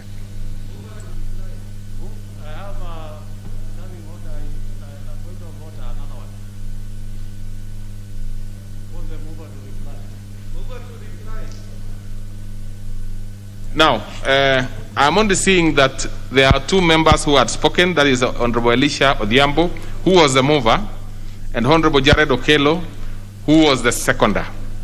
Now, I do not see any other member who has spoken, so I'm not quite sure that the question was proposed. But for avoidance of doubt, but obviously,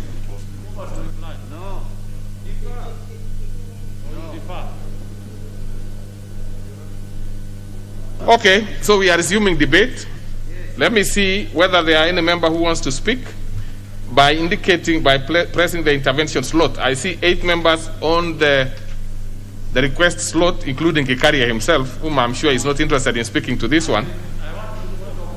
Honorable Dawood, not on this one. Honorable Menza Mbogo, not on this one. Honorable Waruguru, not on this one. Honorable Kibiegon, not on this one. So then, therefore, Honorable Member for Nandi Hills, Keter, not on this one. Honorable Sankok, I'm sure even he would speak even on this one. Not on this one. If Honorable Sankok, as well, so then it means that we call the mover. No, Honorable Sankok, surely you are not interested in this one. You said it yourself. Well, you don't even know which one it is, so I'm sure you are not going to be speaking to this one. The one we are at is the Kenya Information and Communication Amendment Bill. So let me call the mover to respond, and that is the Honorable Elisha.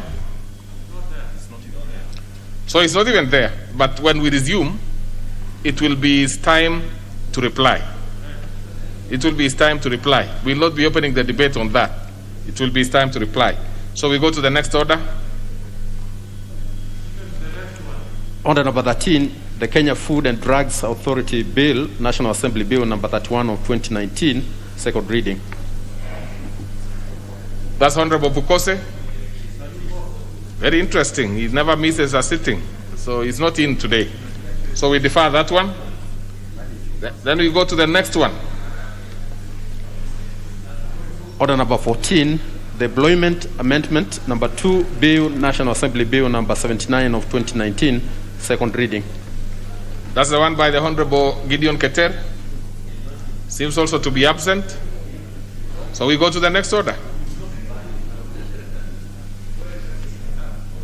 Order number 15, the Kenya Deposit Insurance Amendment Bill, National Assembly Bill number 43 of 2020, second reading.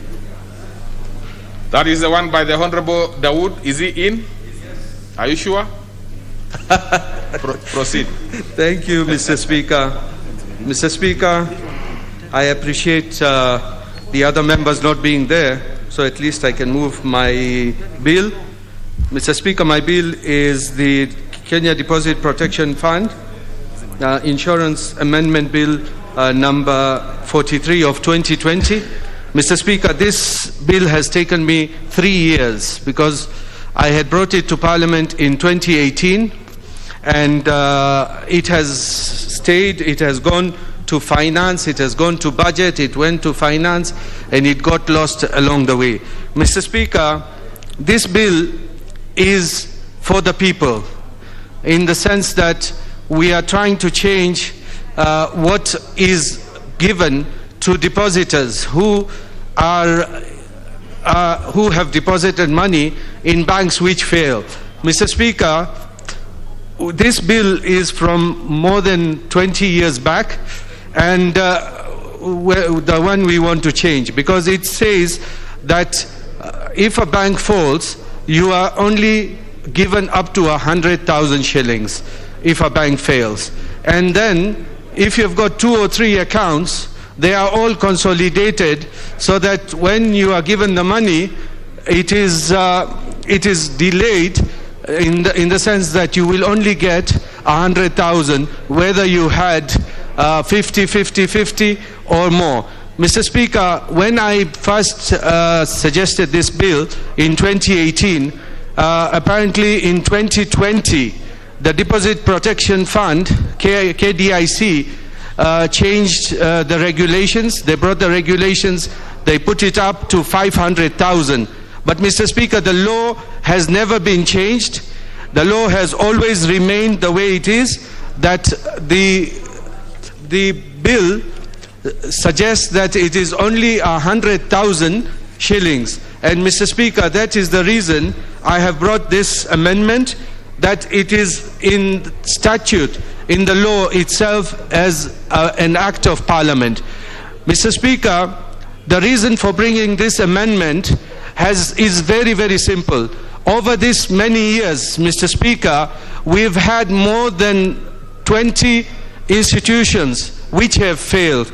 Mr. Speaker, and some go all the way back to 1993, and I would want to read them.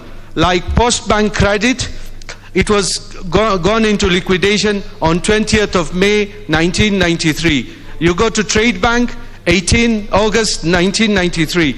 Middle Africa, 20th August 1993. And I go all the way up to when our majority leader was the Minister for Finance. Even during his time, there were some banks which failed.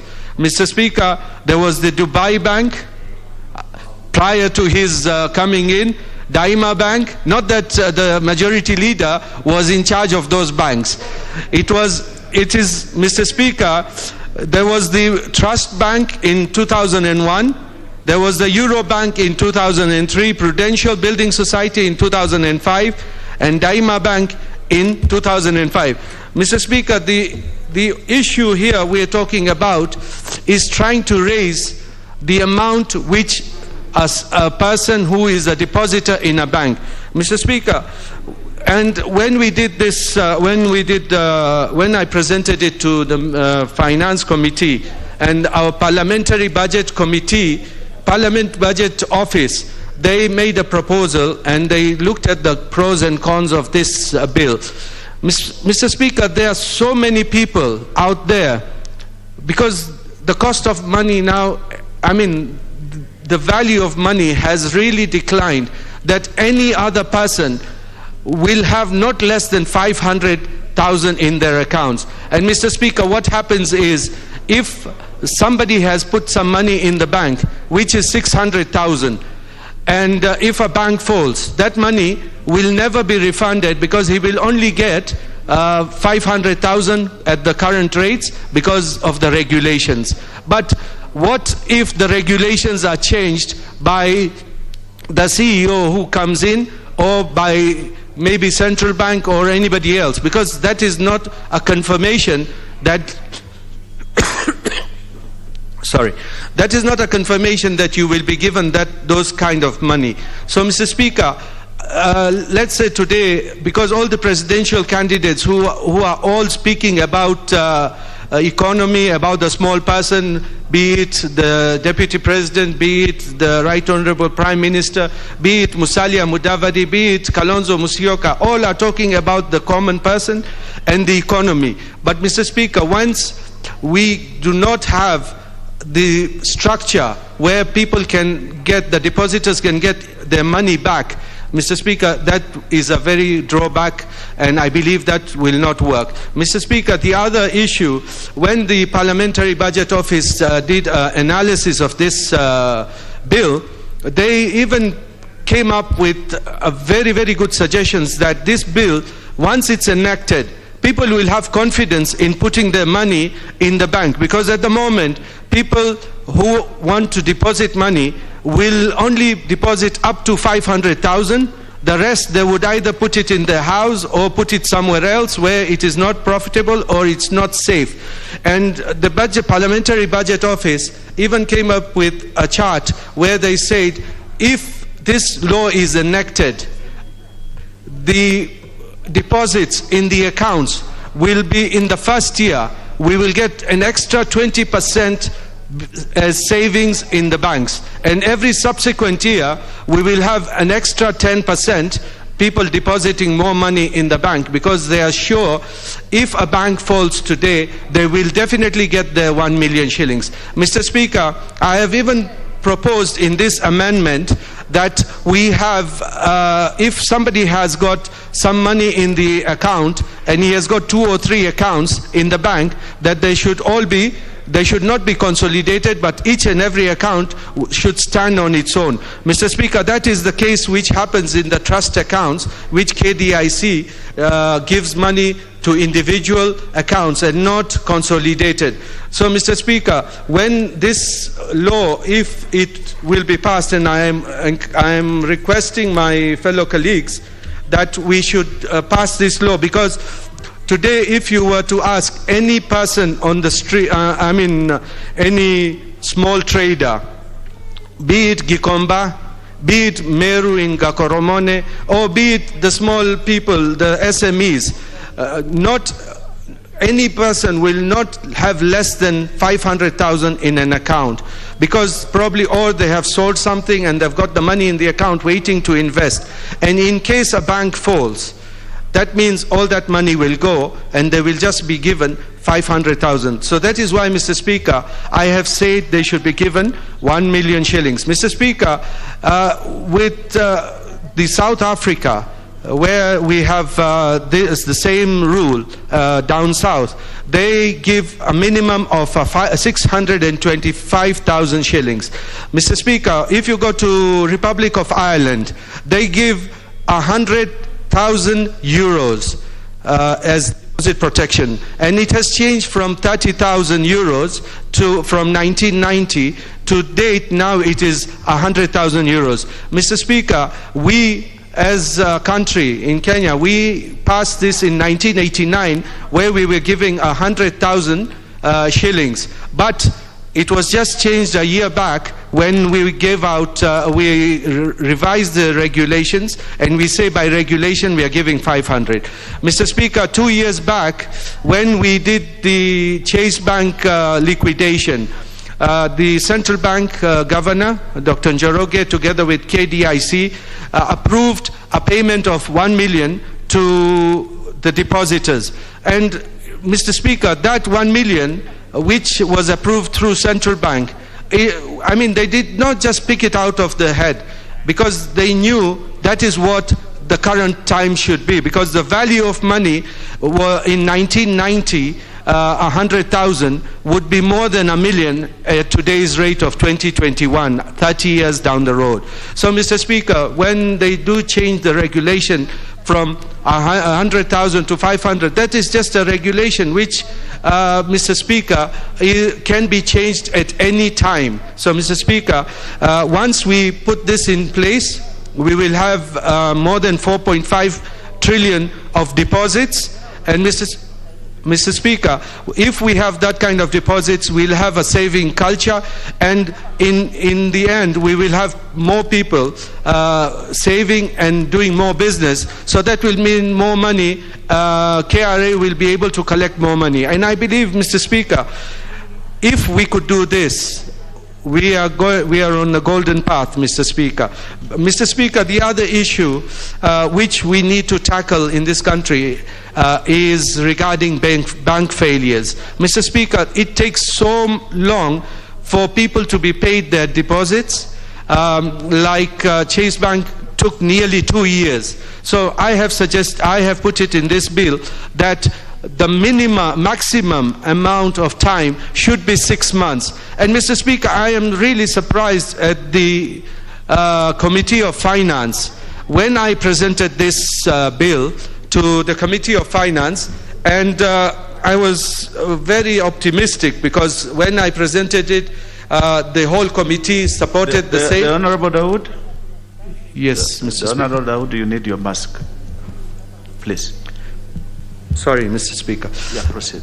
Mr. Speaker, when I presented this bill to the Committee on Finance, where I used to be a member, but I left late last year, and they were very enthusiastic of the bill, and they even made some more suggestions which they said they would bring to the House. But unfortunately, I have seen the report of the Committee on Finance saying that this will not be a good thing. But the reasons proffered, Mr. Speaker, are very shallow, in the sense that they just took the word of the KDIC CEO, Mr. Mahmood, who I have got nothing against, that this will create a big issue in the finances. But Mr. Speaker, prior to this year, there is a new way of getting the deposit insurance funds from the banks, because what is happening previously, it used to be at 0.15% of the total deposits any bank has. which are the depositors have put in the bank. But now they're going according to risk-based model, where banks will have to pay more money into the KDIC insurance fund. And that way, Mr. Speaker, at the moment, currently they have more than 130 billion KDIC is holding on to funds, and every year they collect a lot of funds. And Mr. Speaker, if they are so sure, because of the risk-based insurance scheme, that the banks are not going to fall, and they have done everything, and the central bank has done everything. So why not move in law, legally, not by regulations, but legally through an act of parliament, from 100,000 to 1 million? The other thing, Mr. Speaker, I'm willing to sacrifice a part of the bill, in the sense that where it says if somebody has got more accounts than one, then they should not be consolidated. But I'm willing to give way to that if that is an issue, that somebody will open many accounts so as to spread the risks. Mr. Speaker, that one I would agree. But from moving from 100,000 to 1 million, I think it is very important that we move that way. And Mr. Speaker, once we have got this bill as an act, I think it will instill confidence in the bank deposits, so that people can really not keep money in the mattresses the way they used to, or dig it. Because, Mr. Speaker, there's a gentleman in Lare in Meru County. That was many years back. He would not trust the bank system, and he had dug in money underground. And after, I think before he passed away, he told his sons where he had dug money. And when they went to check, the money had already been eaten by termites. So, Mr. Speaker, we should not go that way again. There are many people who keep money because they do not trust that they will get more than 100 or 500,000. So, Mr. Speaker, I would want to ask and encourage my colleagues to look at this, because this is not for the rich depositor. This is for the common depositor who has got money less than 1 million in a bank, and which we are not sure which bank, because it's an institution. There can be a building society, or which are regulated by the central bank, and which money may be there. Mr. Speaker, with those many remarks, I would want to ask Honorable Sankok to second the bill, and I request my colleagues, because this is something for the people, and I think by the people as well. Thank you, Mr. Speaker, and I ask Honorable Sankok to second. Thank you. The Honorable Dawood, you think, or you are sure it is by the people? But very well. The Honorable Sankok.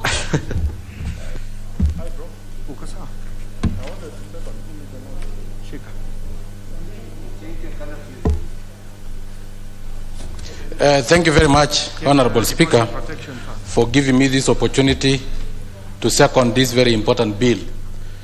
Honorable Speaker, I will not be able to stand for long, because today my calipers are broken, so I'm standing on one leg.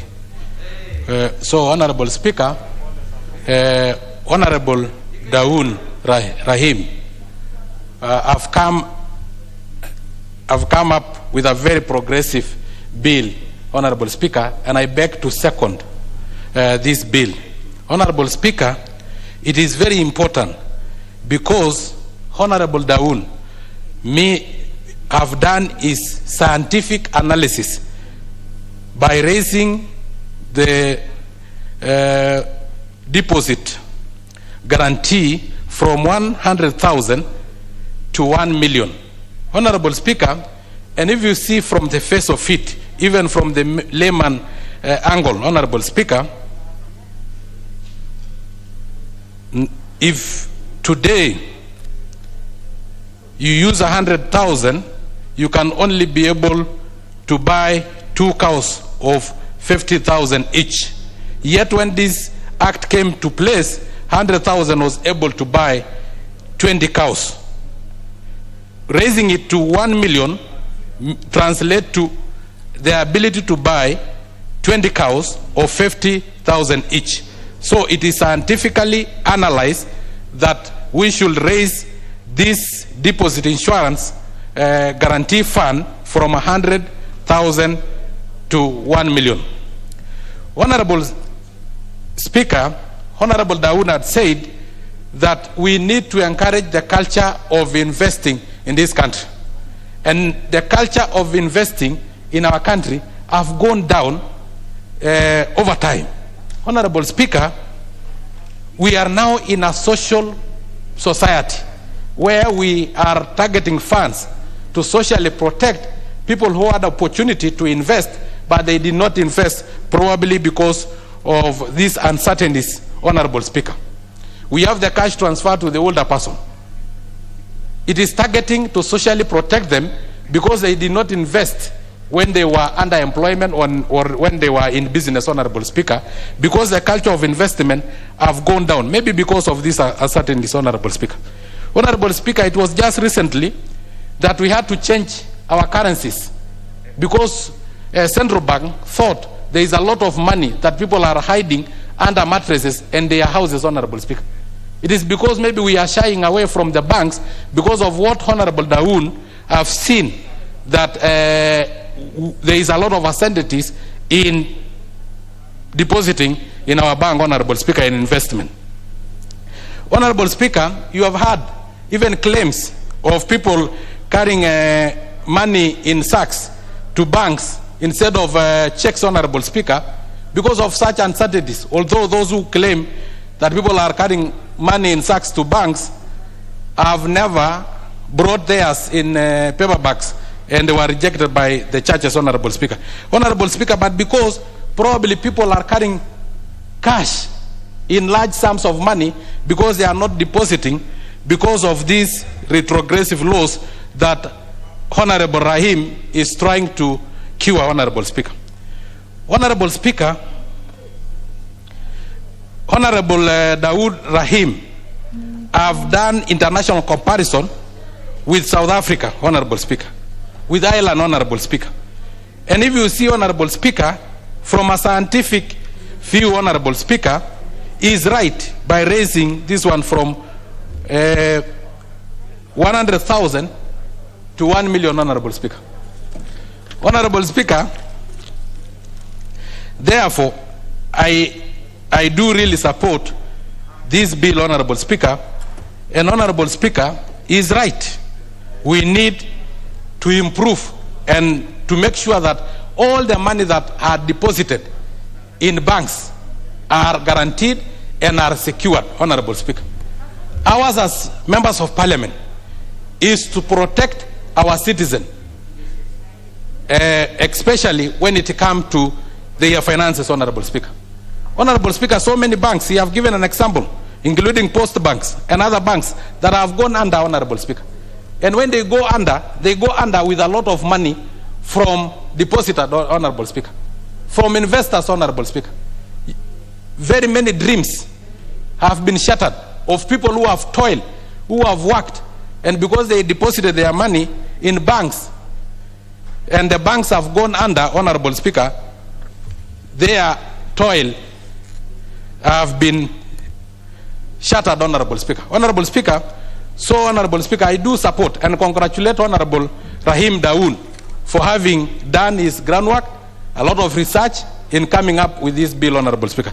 So Honorable Speaker, with those very many remarks, Honorable Speaker, I beg to second and plead with members of this House to support us in this bill, and also ask the people from the larger Meru to consider Honorable Rahim Dawood not only for a member of Parliament but for a governor, because from his accounting and his ability to safeguard the money that is deposited in the bank by Kenyans, Honorable Speaker, I'm sure he can be able to safeguard the money that will be allocated to Meru County.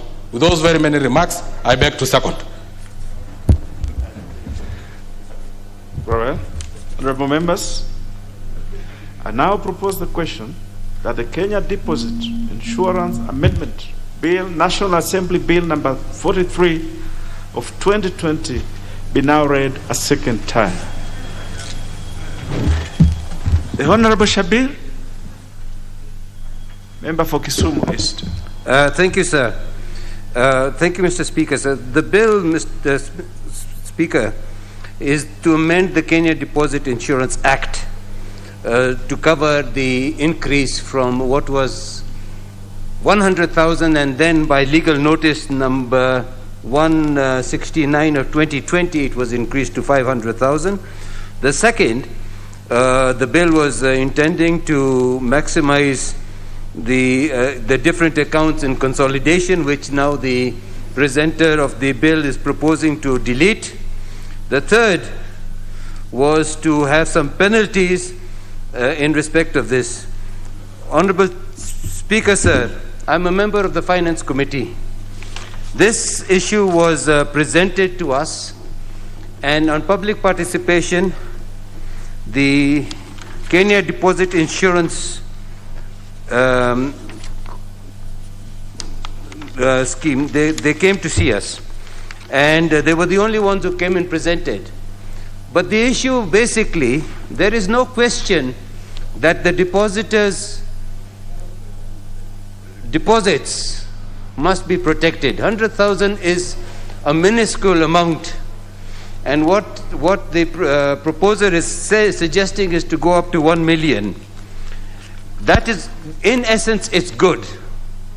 But the problem that was presented to us as the Finance Committee was that the Kenya Deposit Insurance Fund has only got 130 billion of funding against the potential of nearly 1 trillion, 900 and something. Now, that brought us to a proposal that either the insurance scheme, that the banks must put certain amount of money towards the Kenya Deposit Insurance Fund, should be increased, thereby increasing the rate of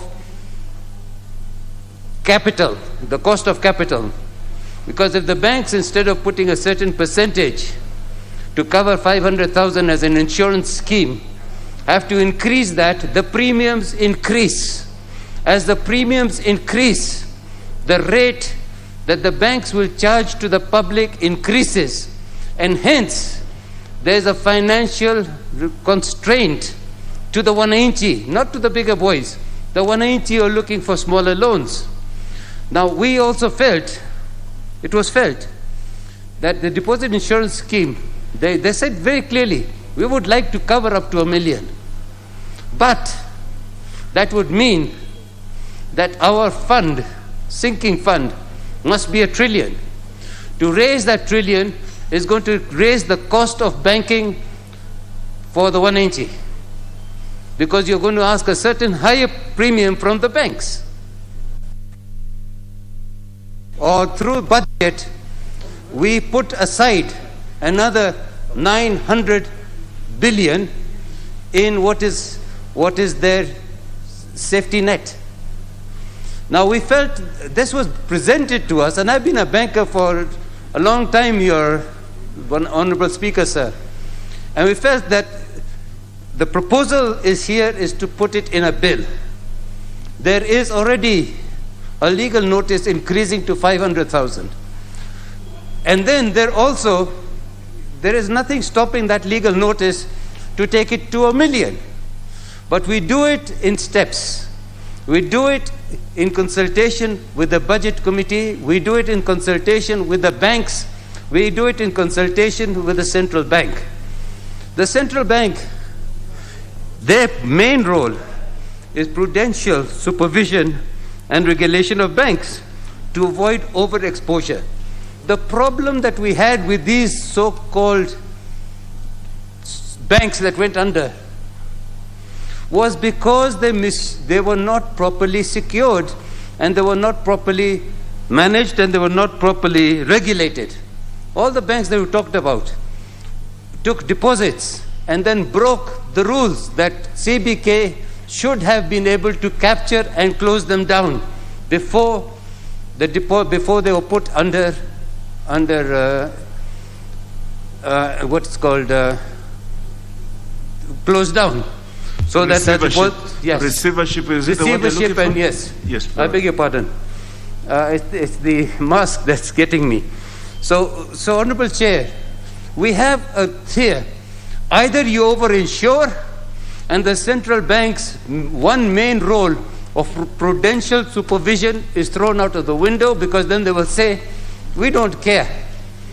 We are going to, there are certain rules that we have to maintain. There are certain regulations that we must have of the banks. If you or the bank are going to give a certain percentage of insurance and it's covered the depositor, then you see the central bank role of exposure, the role of regulation, the role of prudential scrutiny will relax. Now we felt that this is the twin system. It's a balancing role. You want to insure for what you can insure. Honorable Speaker, sir, you have a vehicle. When you go and insure your vehicle for say 10 million, because you feel that if you lose that vehicle, you want to get another one for 20 million. So if you insure your vehicle for more than the value of the vehicle, the insurance system the cost of vehicles is going to increase. I think in the same manner, Honorable Speaker, sir, we feel, or I feel as a banker, one, that the deposit takers must be held responsible for the deposits. I do feel that 1 million or even 2 million is appropriate, and there should be a balance. There should be something that should be increasing over its time in accordance with inflation and in accordance with the rate of deposits and the propensity to save. However, we have to balance this with the role of the central bank versus the role of the insurance. You cannot have an over-insurance premium that is going to increase the cost of borrowing. So, Mr. Speaker, I'm in a quandary. I don't, as far as the Honorable Rahim has in mind to save the small depositor, and we are all for it. We're saying, how do we do it without increasing the cost of capital and the cost of lending to the 190? If there was a system we could do, we would 100% want to go for it.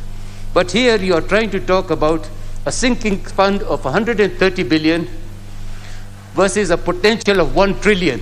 And Honorable Rahim is telling us that the potential of deposits can go up to 4-point-something trillion. So even if it goes to 4-point-something trillion, if you're a banker or you're an insurance man or an actuarian, you would want to work out a percentage of that or let's say 1 trillion even. How much would that be, and how much would be the sinking fund that the Kenya Deposit Insurance Regulator should be holding? Because there's no point of saying 1 million and he has 130 billion in their account, and one bank goes under and the whole sinking fund is finished. So we must put it together. Is the budget, is the Treasury and through the Budget Committee able to raise the sinking fund to 1 trillion? And if that is the case, what is the actuarial risk involved? Or do we put the percentage of the bank requirement to a certain percentage that will raise the sinking fund to 1 trillion? So, Mr. Chair, Mr. Speaker, sir, I do support this thing, but I say for the reasons of practicality, it cannot happen in this way. Let it go through legal notice, and that can be constantly regulated with the central bank and this House. That is I support with those reservations, Mr. Speaker, sir.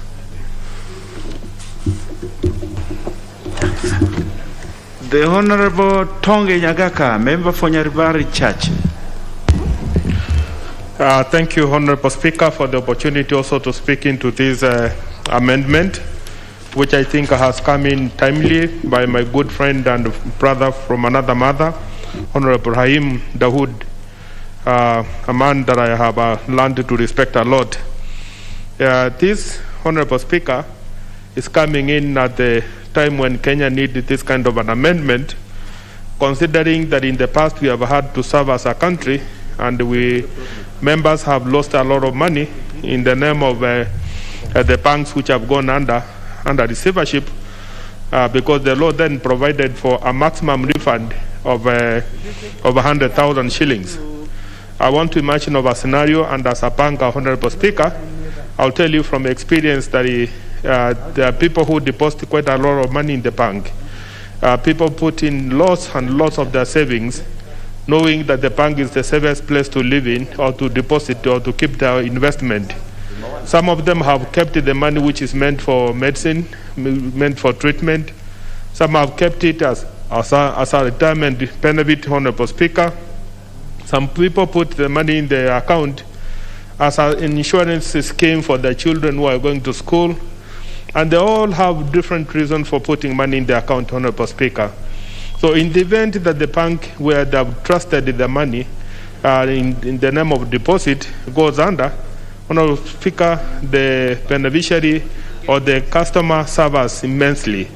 Some of the customers have died out of the shock because they cannot bear the loss and the idea that they are not going to get their money, which they have worked so hard. Probably it was their pension money which they have put in the bank, Honorable Speaker. The other key word that I see coming from this amendment, Honorable Speaker, is that we are going to encourage people now from, instead of keeping money in their houses, they will be able to deposit this money in their account. They will be able to trust the banks to keep the money so that they are secure and their money is safe. Honorable Speaker, from experience, I know of so many Kenyans who have, out of fear, have decided to convert their houses into investment banks. They have decided to convert their houses into houses where they keep their money because they fear if they put it in the bank, their money will be lost, Honorable Speaker. So this amendment somewhat will go a long way to ensure that we are spreading confidence, we are sharing confidence with the Kenyans so that they can appreciate the effect or the virtues that come with banking, putting your money in the bank, Honorable Speaker, which is a decent thing to do because that's where the world is going, Honorable Speaker. Decency demands that you put your money where you can be able to use it as a collateral, because when you have it in the house, Honorable Speaker, you cannot use that money to get a loan. You cannot use it to secure yourself to get a loan in the event that you have an emergency which requires some money urgently, maybe much more than you are able to raise in the name of deposit, Honorable Speaker. Honorable Speaker, I see this amendment also helping the small banks, because the small banks have suffered a lot because the customers, most serious customers, fear putting their money there, Honorable Speaker. Remember, even institutions like such as CDF board lost almost 450 million to a bank which went under, Honorable Speaker. And that's a lot of money that we lost as a country. And I'm sure they are putting systems in place to ensure that we recover that money. But because we didn't have this provision then, now we have to work backward to get a way of remedying and recovering that money, Honorable Speaker. So if that institutions have lost money of that magnitude, you can imagine what happens to an individual investor who has... The Honorable Tonge, mask please. Just wear your mask correctly. Thank you, Honorable Speaker. I was struggling to breathe. That's why I moved it temporarily, but because breathing in the hospital is worse than struggling here, I respect your guidance, Honorable Speaker, and my friend. So, Honorable Speaker, as I was saying, there are people who have lost money and they have lost confidence with the small banks. And as a country, Honorable Speaker, we are emerging. We are a small country emerging now, and we need to assure people who have the capital that they can start a small microfinance institutions, or they can start a bank and be able to attract their customers. Because if we don't do that, Honorable Speaker, then we are going to rely on the multinational banks, which have already established themselves, and they can only do so much, Honorable Speaker. We need to have banks coming up, if possible, every county coming up with their own bank. Whenever they have a big transaction, they can match. It's allowed in the banking industry, Honorable Speaker, that the banks can team up and they serve a big customer who would probably need much more money than they can raise as an individual bank. But if we can encourage, by way of this act, banks to come up in every part of Kenya, which eventually will grow up to be the equities of the days to come, Honorable Speaker, that would be a good thing to do. Two things will happen, Honorable Speaker. One, we'll be able to create employment by way of having those institutions, because people will have to be employed to serve the customers. Number two, we'll also spread the financial literacy to our people, and also accessibility and the opportunity of being served by the people who understand you or who understand your language would also enhance the confidence that Kenyans would need to trust the banks and put their money. Because that way, we would then be able to measure the capacity or the wealth of the country and know for sure, for purposes of planning, how that can be converted, how we can then plan for that kind of individuals or the economy that we have, because what is in the bank is easily accessed and evaluated by central bank. So there are many benefits, Honorable Speaker, which come with this amendment. I would only wish that it is 1 million. It's not good enough, but it's a good step in the right direction. Maybe as the economy grows, Honorable Speaker, then we'll be able to amend this to cover a bigger chunk, a bigger portion, a bigger risk, because that way we then are going to take care of the middle income earners in the country, because Kenya is slowly but surely getting into middle income status, which then means there will be many Kenyans who will be millionaires, and they would want to have some better security and safety, which this cannot be able to give, Honorable Speaker. Honorable Speaker, as I wind up, I can give the analysis of the other institutions in the world where this kind of an amendment has attracted and amended the law, has attracted, and because of that amendment, now they have opened up their banking to many more people. South Africa is one such example, Honorable Speaker. They opened up, they came up with this guarantee of your deposit, and because of that simple act, there are more bankable South Africans today than there were before this amendment. Because when the customers are putting their money there in the bank, they are sure and safe that their money is in good hands. Ireland has done the same, Honorable Speaker. They have also increased their deposits and they guaranteed by way of insurance, so that the customers doesn't lose anything whenever you put your money in the account, Honorable Speaker. But as we do this, Honorable Speaker, we need to also take into account the premium which is being paid by the insurance companies. Because if we grow the numbers of the bankable Kenyans, then the insurance, naturally, it follows that the premium will go down. And when the premium goes down, then that means the cost of doing transactions or the cost of the bank using that premium or using that insurance will go down, and we are urging the banks to pass on that benefit to their customers, because that way we are all going to have a win-win situation for every both the bank and the depositor, Honorable Speaker. As I went up, Honorable Speaker, I've had a chance of working in one of the most gracious banks in this country, the Cooperative Bank, one of the banks which was able to grow from a loss-making institution of almost 3 billion to one of the biggest, maybe the second biggest bank in Africa. And that is the capacity, that's the demonstration of what Kenyan managers can do. Gideon Muriuki is on record of having transformed that bank from a loss-making institution to a very profitable bank, Honorable Speaker. And that is why we should encourage local managers. We should encourage more local managers, regardless of today. And I'm happy even Safaricom have picked the local manager, because Kenyans have the capacity to translate, to convert, to change the fortunes of banks or the institutions where they're working in. And that is a good way of encouraging the young Kenyans who are out there. The Honorable Tong, you've been caught up with time. I shall have now the leader of majority, the Honorable Kimunya. Yeah, thank you, Honorable Speaker. Honorable Speaker, I rise to concur with the committee in urging the House to unfortunately reject this bill. And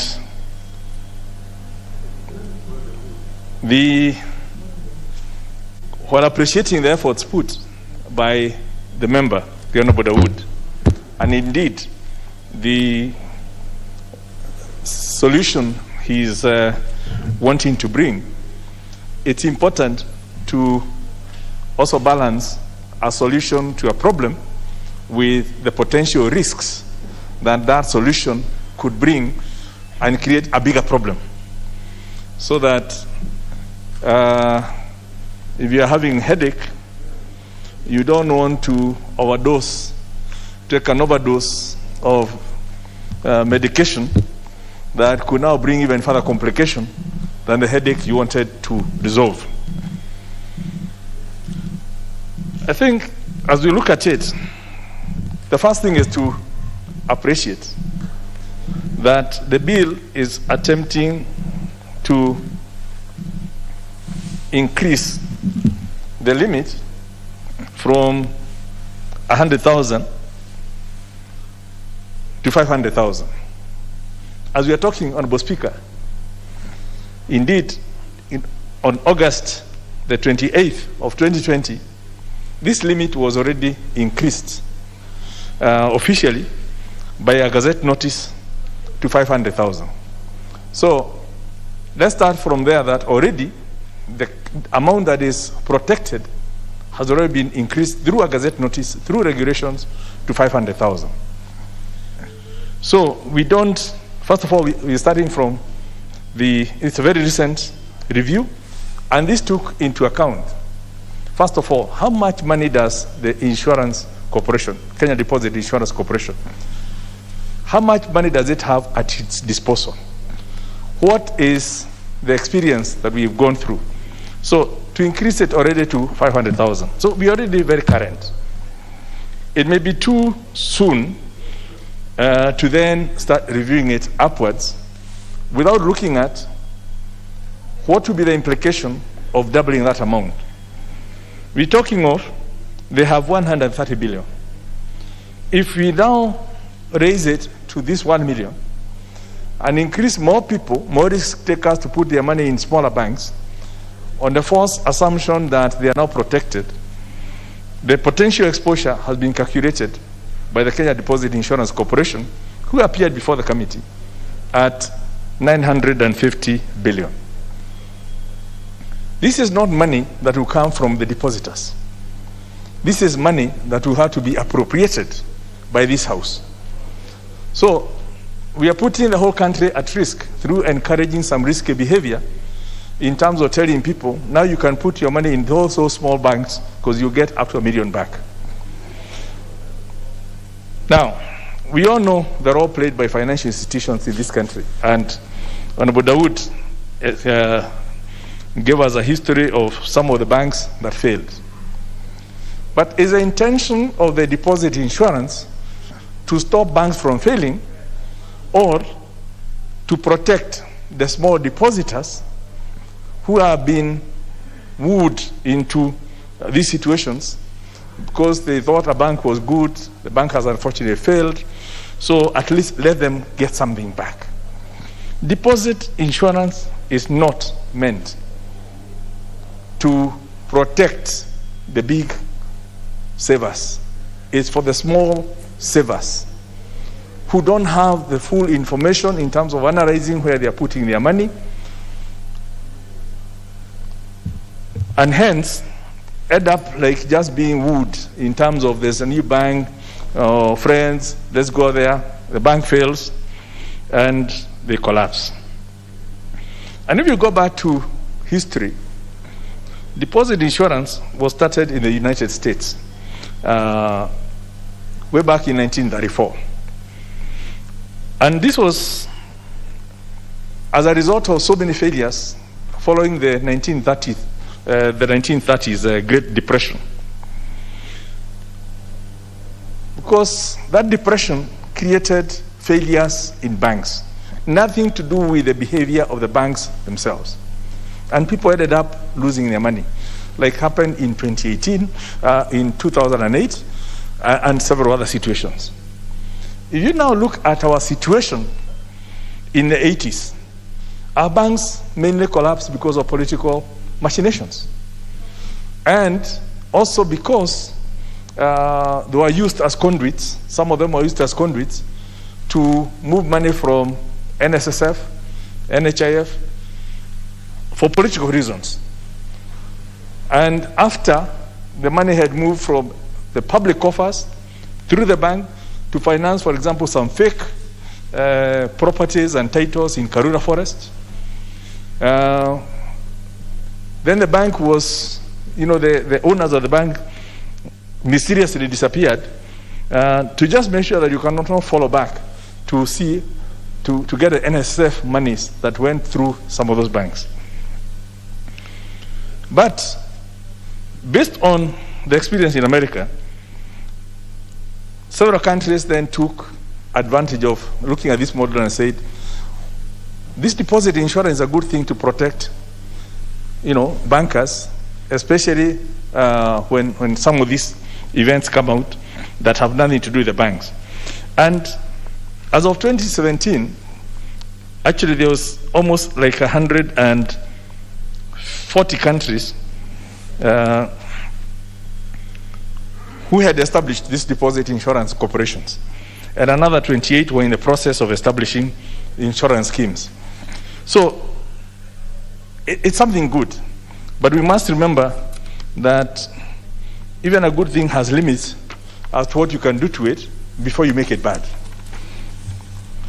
And if you just look at the real objectives of the deposit insurance schemes, the first thing is the central bank or the regulators has the fundamental responsibility to ensure you have a stable financial system. So the deposit insurance is only part of the variables that help to enhance the stability of the financial system. It's not the only variable that we have in place. There's the prudential regulation by the banks, there's the behavior of the customers, there's the behavior of the managers, the owners of the banks. All those things come into play. And in the event that all those good intentions have, all those other variables have been operating in good faith, but the bank still collapses because of something else, then the insurance comes into play. Now, what this bill is trying to do is trying to bring the insurance as, the more important than the wider prudential regulation. And this is referred as moral hazard, where you could actually encourage bad behavior, irresponsibility in choosing a bank, because I have $1 million shillings and I say, so long as I can get it back through insurance, it doesn't matter which bank I put it in. Now, this will encourage rogue banks to go telling anyone, just bring in your money because you are covered by insurance. And that's why the limits are put at a rather small amount, so that you're encouraging the behavior of the saver, and you're also discouraging some rogue banks from going to market and encouraging people to save with them, which is exactly where you have these pyramid schemes. The reason pyramid schemes disappear with people's money is they rely on the vulnerability of people wanting to make quick money. Even all these banks that have closed, if you remember, they were encouraging people that come, we will give you some very high interest rates. If you remember the history, So working on the vulnerability of people thinking that they can go to this bank and get very high interest rates, they then put their money in there and the bank will collapse. But remember, one will put $1 million, so will get $1 million back. Somebody else would think if people are putting their millions, they will go and put 10 million. They will lose 9 million because they only get a maximum of 1 million, right? So we need to protect the wider society from risky behavior that can be encouraged by telling people you will not lose your money regardless of the bank that you put your money in. And these small banks, especially the ones with very high risk ones, have that tendency, behaving like pyramid schemes. They want to go out to market. They tell everyone that, come, we'll give you high interest, we'll give you all these other products. And they also tell you, in any case, you can't lose because KDIC will pay you back up to $1 million, right? But now the bigger risk is obviously that the fact that as you bring in the 1 million saver, you'll also be attracting in people to put in bigger amounts, and they all lose it because the guys are not exactly very genuine in terms of their business. So because of that risk, we must then look at what's the global practice. You don't use insurance to manage banks. You use insurance to protect against the unforeseen circumstances that could create a loss. And you also look at, in those people, you're really protecting the small savers, not the big saver. Because the big saver could also be part of that collision. And I think the other thing is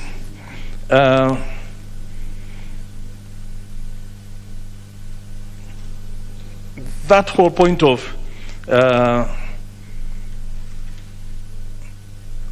are we creating some beneficiaries from this situation or only looking at that risky behavior? And I think I've covered that point. But the more fundamental thing, and I raised it earlier, and Honorable Shakil raised it because I think he's a member of the committee. Why do we want to expose ourselves by losing the 130 billion we already have, increasing the risk to around 950 just because people have been lured by banks to go and put their money into those banks, and the money disappears with the owners of banks. Remember, here we are not talking of recovering that money from the owners. There's a risk that the money could just disappear, and we've seen it. But in those cases, why should the public, through KDIC, then be made to pay for rogue bankers who open up these banks, not necessarily to create, banks to offer intermediation services, but with the intention of defrauding that money? We must reduce that risk. And this whole concept of having smaller amounts, if you look at the Nigerian currency, the Nigerian naira, the biggest note, I think it's 50 naira. It means very little. Naira is in Nigeria. Ghana use Cedi. Even Nigeria, the reason it's so small, it's kept so small, is that the cost of forging becomes more expensive than the money itself. When you have bigger notes, you're encouraging people even to forge those notes because the cost of manufacturing a fake note is less than the value you get. So, going by the same basis, insurance, you want to, the benefits, if they are so huge, they encourage people to manipulate. If you keep the benefits so low, you discourage people from that moral hazard situation. And I think this is exactly what the rationale we need to start getting through. And I'm trying to make this issue as complex to try to, so I can persuade members to see the thinking of the committee. And much as I really appreciate the work put, I would urge there's really no point in proceeding. Then we have a deletion on all the clauses to bring it back to zero. Let us reconsider it, and I will be looking, is there a way we can salvage this situation? But certainly, Honorable Leader, you'll have an extra minute. If we can get any, first of all, the 500,000 has already been updated, so we don't need to update so far. And then the second issue of payment within 6 months, I simply can't see the logic. The current law says the payment should be done within 30 days. I can't see the logic why we would then be saying, don't pay in 30 days, pay in 6 months. So this is again, it's an automatic deletion. And obviously the fine does not arise because already we have provided for 30 days. So the only thing that is convincing is whether we should be paying 100,000, no, 500,000 or $1 million. And I cannot see any case that has been brought as to move into that direction without encouraging the risky behavior. So I would urge the House that we make that decision at the appropriate time, and because now the bill is with us, it's no longer with the mover who would have asked him to withdraw it, but the House will have to agree with the committee that we reject this bill in its entirety. However, I thank the member for the efforts, although the effort might end up with more risk to the Kenyan people who, as a House, we need to protect. I beg, therefore, with those words, Honourable Speaker, I beg to oppose. Honourable Leader, you have an onerous task, but you have discharged it. I will now give opportunity to the Honourable Rosanna Pusaris, member for Nairobi. Thank you, Mr. Speaker, sir. Mr. Speaker, as I sat and I listened to the majority leader, I felt a bit confused. As a House, we're here to actually look at the interest of every citizen, whether rich or poor, every citizen. And I know that this Kenya Deposit Insurance Amendment Bill wants to raise the amount from 100,000 to 1 million, right? What is 100,000 today? It is nothing. It is good that we've already moved it to 500,000. It will be payable within 1 month. But to be quite honest, when I looked at the people that lost money, for instance, at the most recent one, Imperial Bank, I mean, families were thrown apart. Even our little circles of 20 or 30 or 100 people have got 2 or 3 million shillings that they have struggled to save, hoping to buy a property, hoping to send their kids to school, college fund.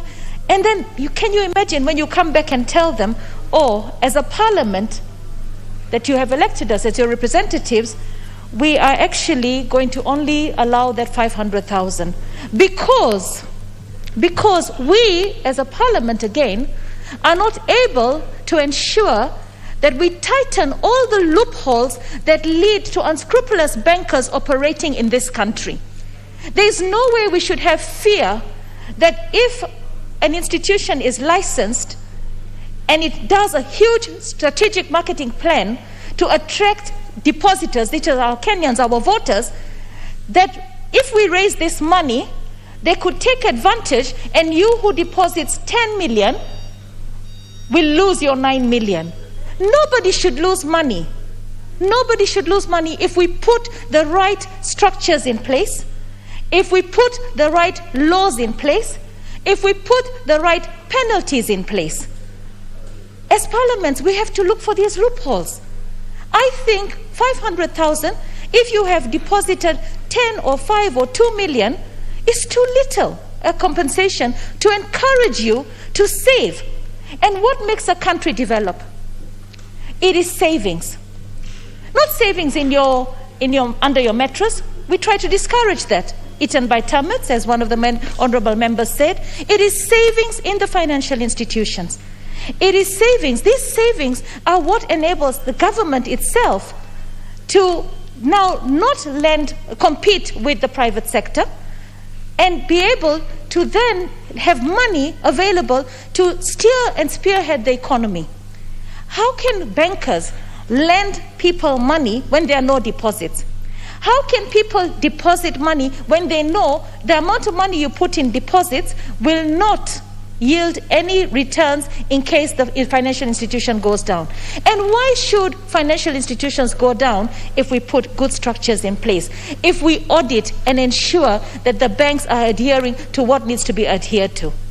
So for me, I really feel it's a shame if this bill will not see the light of day, considering how long it has taken the Honorable Dawood to work on this bill.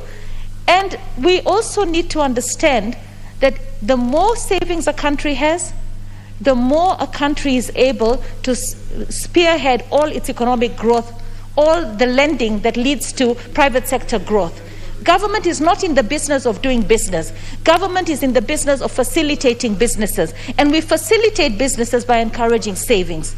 Savings, the more a country has to save, the more a country has to lend. The more a country has to lend, the more you have investor confidence, and the more you have businesses all over the place. America is great today, not because of the very, very rich, but because of the middle class. For the middle class to access money, the bank has to have surplus money. And for the banks to have surplus money, there has to be savings.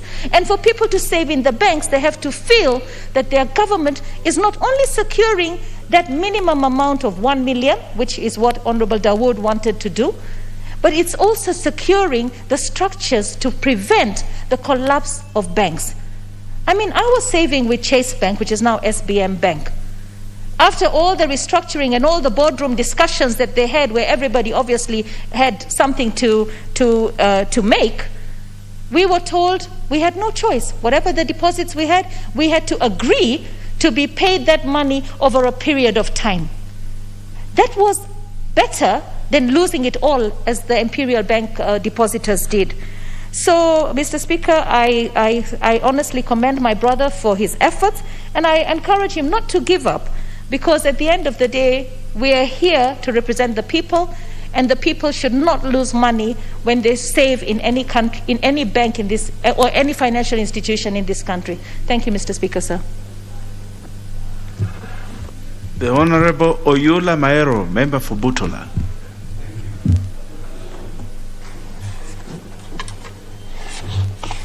Thank you, Mr. Speaker, for giving me this opportunity to also contribute to this very important bill.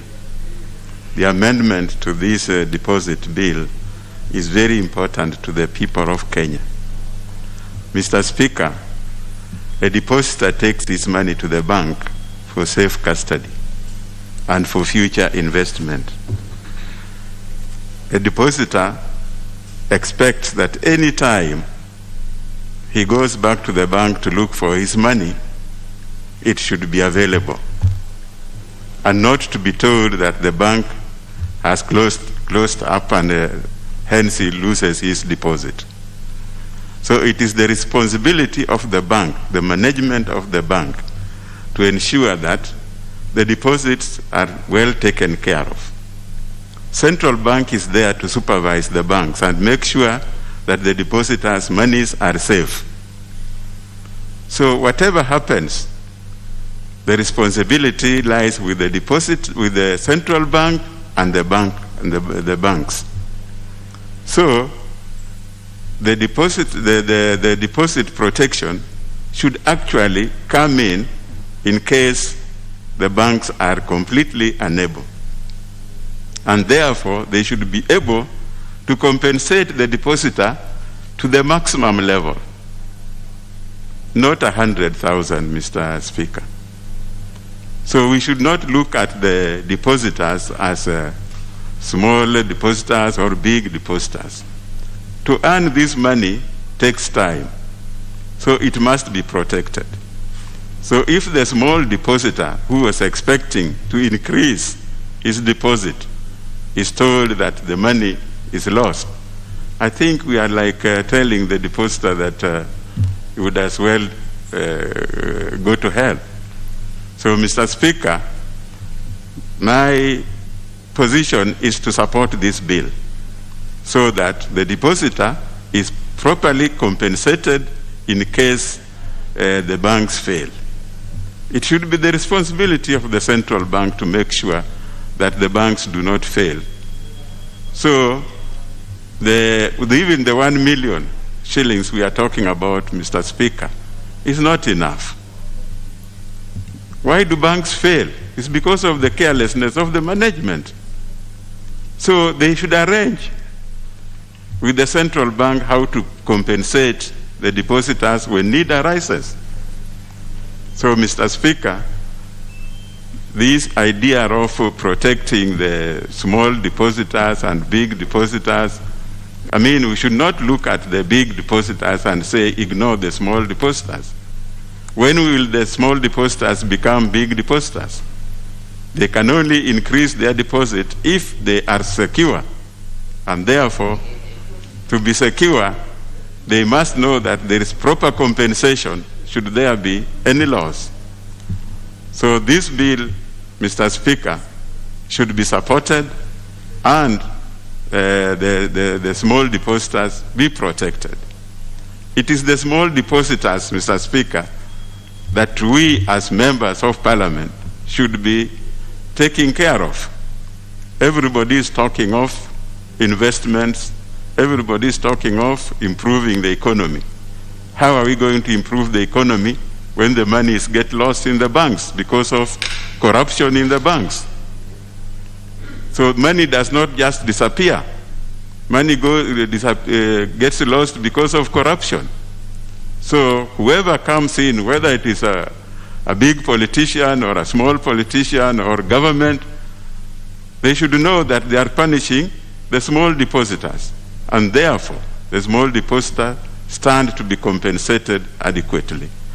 So, Mr. Speaker, I stand to support this amendment, and the increase, even though it was gazetted at 500,000, Mr. Speaker, 500,000 is still very small money. Even the million we are talking of is still on the lower side. So, Mr. Speaker, I stand to support this bill, and I thank Mheshimiwa Daud to have brought this bill, because a lot of us have suffered on the hands of the banks. Thank you, Mr. Speaker. The Honorable Pukose Robert, member for Entebres. Thank you, Honorable Speaker, for allowing me to speak into this. And may I apologize for coming late, because my bill on the Kenya Food and Drugs Authority Bill, National Assembly Bill number 31 of 2019, would have come before this. But I'm still here, Honorable Speaker, to make sure that if it reaches my turn, then I'll be able to move the bill, and I can have members to contribute to it. It's a very important bill that we've waited for a long time. Honorable Speaker, on the Kenya Deposit Insurance Amendment Bill, National Assembly Bill number 43 of 2020, by the member for Honorable Daud, I want to say categorically, Speaker, that I support this amendment, because I actually tried to keenly listen to what the majority leader was trying to explain, but on why he was opposing. And I found that he was actually contradicting himself, because when you say that you want to protect the depositors through insurance, then we have this in this country. We have a history of many banks coming up. People go in, make their deposits, and after a short while, those banks collapse and they disappear with people's money. They've actually been operating in a similar fashion to pyramid schemes. And right now, you can only be assured of the major banks, because you fear in putting your money in banks with like the Imperial Bank and other bank of I think there was other banks, Chelsea Bank, and whatever.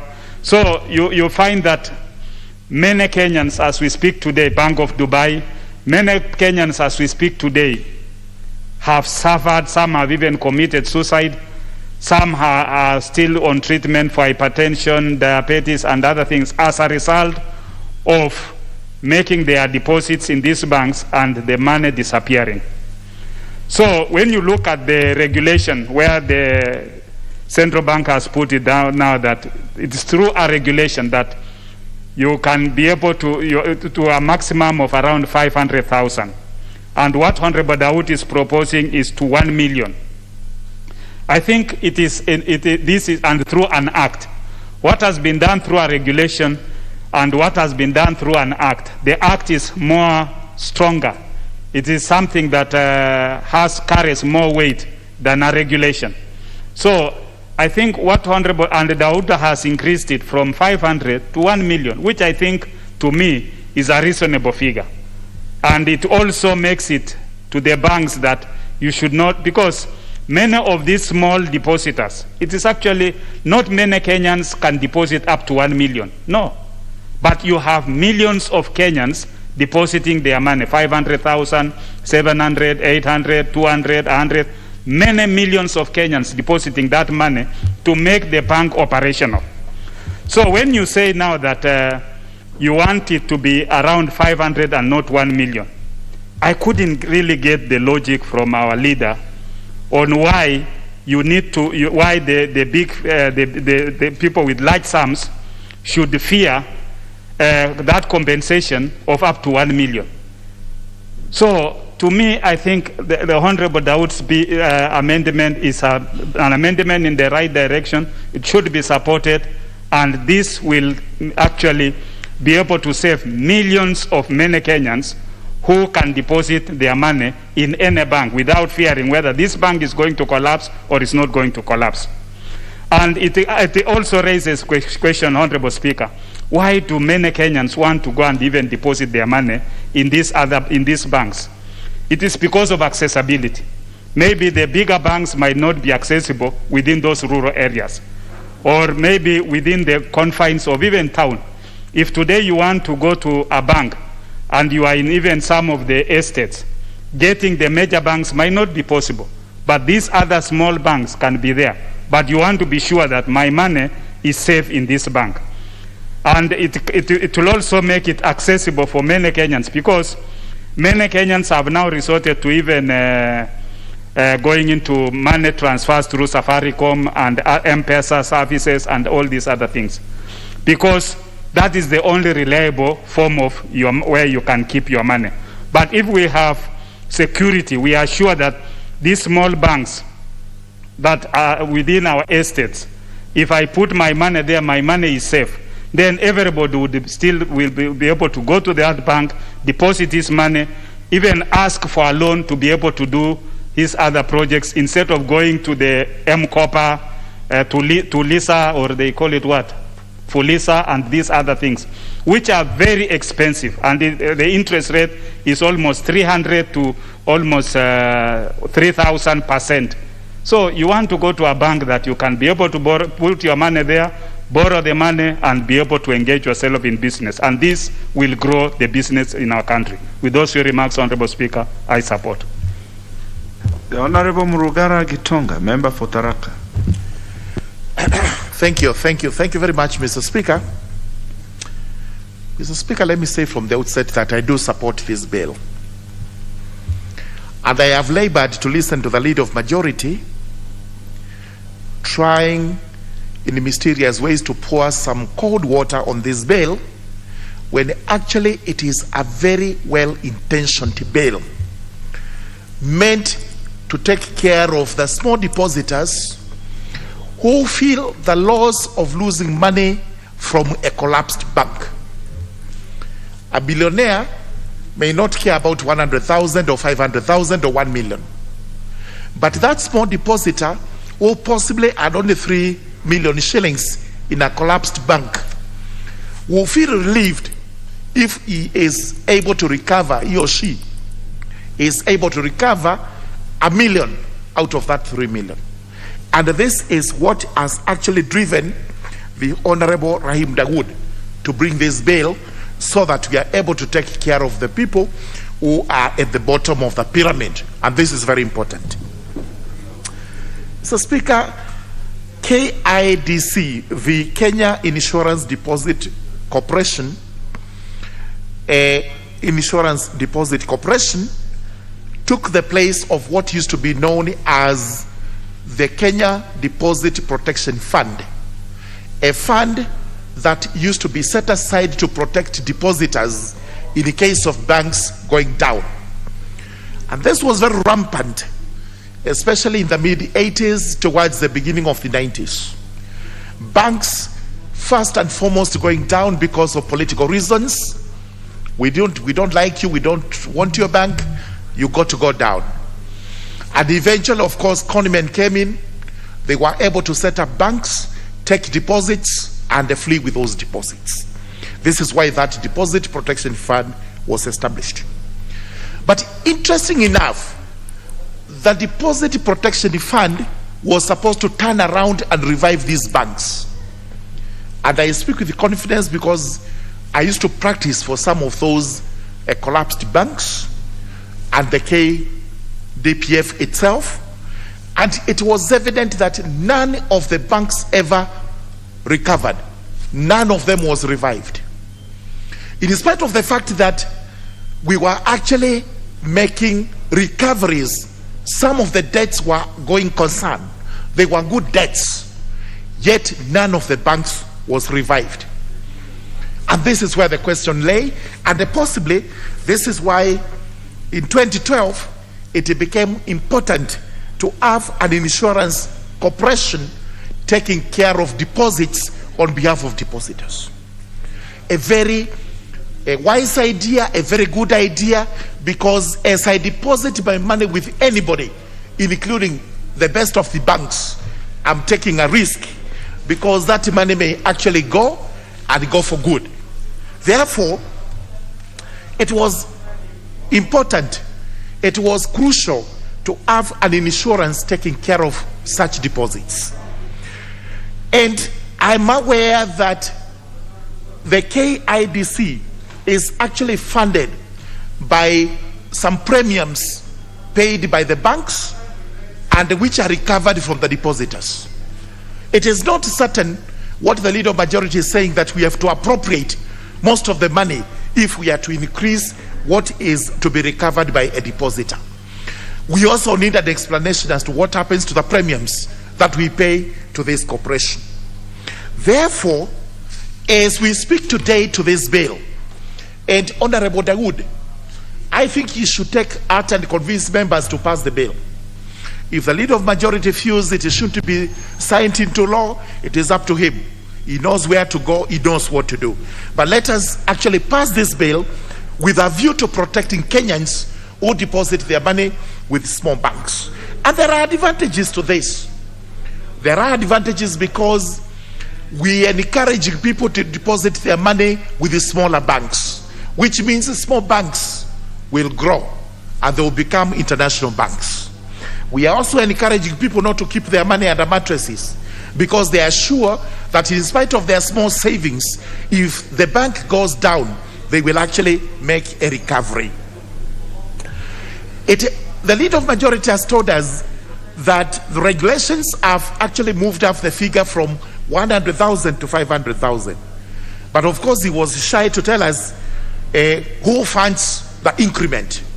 If what he's saying is true, who funds the increment? Whoever funds that increment can also fund the increment being proposed by Honorable Dawood. Most importantly, and this is crucial, the 500 million is anchored in regulations, subsidiary legislation. And we know what happens to subsidiary legislation and its force of law when it comes to implementation.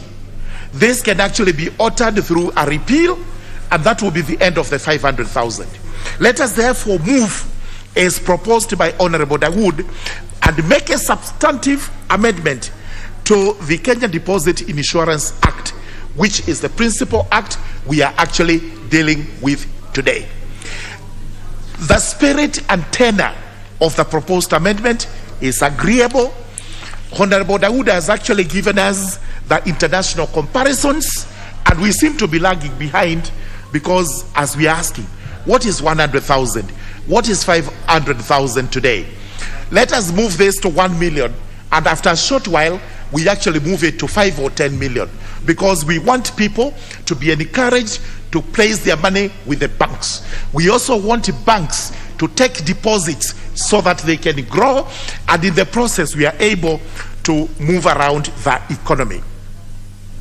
Honorable Dawood, I support this because, to me, it is actually to the benefit of the hustlers in the country, the people who are down the pyramid, the people who we should be moving up the pyramid, the scheme, so that we are actually taking care of them in a manner that they will also feel they are able to have their monies protected. With those remarks, I do support this, and I urge the House we pass, and if the leader of majority is not happy with it, he knows what to do. Thank you very much. The Honorable Oduol Adhiambo. Honorable Speaker, could I contribute to the next motion? Thank you. Oh, you are preparing for the next one. The Honorable Nyenze Edith, member for Kitui West.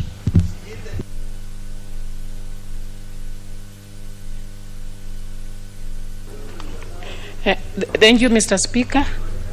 Let me from the onset say that I actually support this amendment to the Kenya Insurance Deposit Bill. And I also thank my colleague for raising such an amendment. That is raising the figure from 100 to 1 million.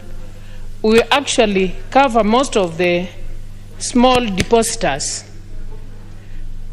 because if you look at the way the Kenyans deposit in the banks, they actually deposit very small amounts.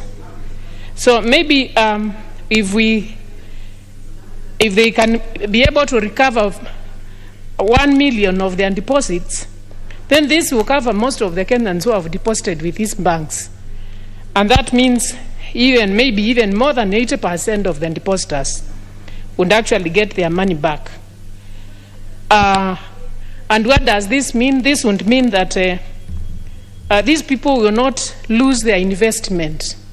They will not lose their business.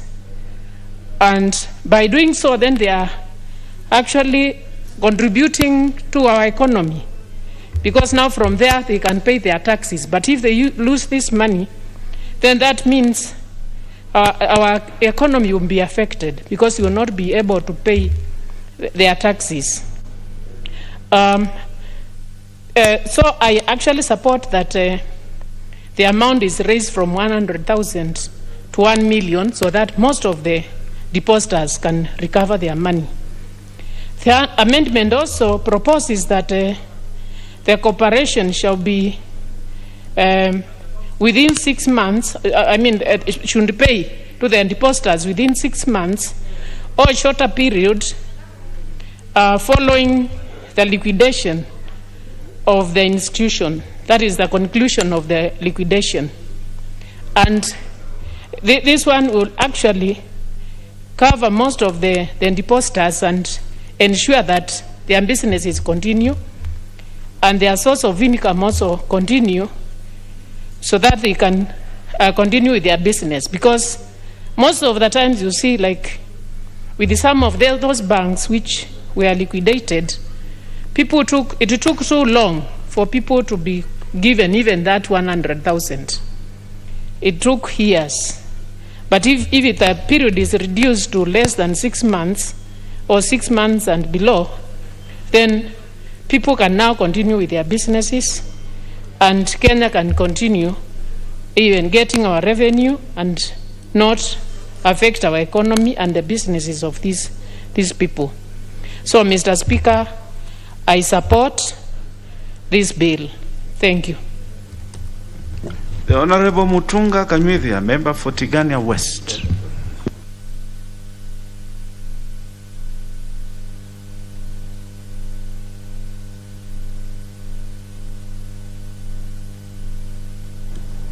Thank you, Honourable Speaker, for the opportunity to add my voice to my colleagues who have spoken to and against this bill. Honourable Speaker, we all are aware of what has happened in Kenya over time. Banks have collapsed, people have lost their livelihood, people have lost their savings. And any effort to ensure or to assure people of their livelihood, of their savings, is welcome. That is why I support this bill, and I support the effort to increase the amount of money that one would recover in the event that there is a collapse of a bank. Honourable Speaker, we all are also aware of what happened in the past. It is important for us to encourage Kenyans to open up banks. If Kenyans did not have confidence in banks like Equity, banks like Commercial Bank, we will not have them now as international banks. Equity was a building society. It has now grown into an international bank because of the support it has gotten from the Kenyans.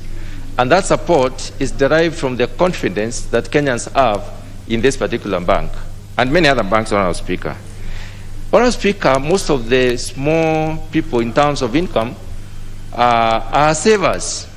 Most of the banks are sustained by small savings. And when a bank collapses, the greater majority of the people who suffer are small savers.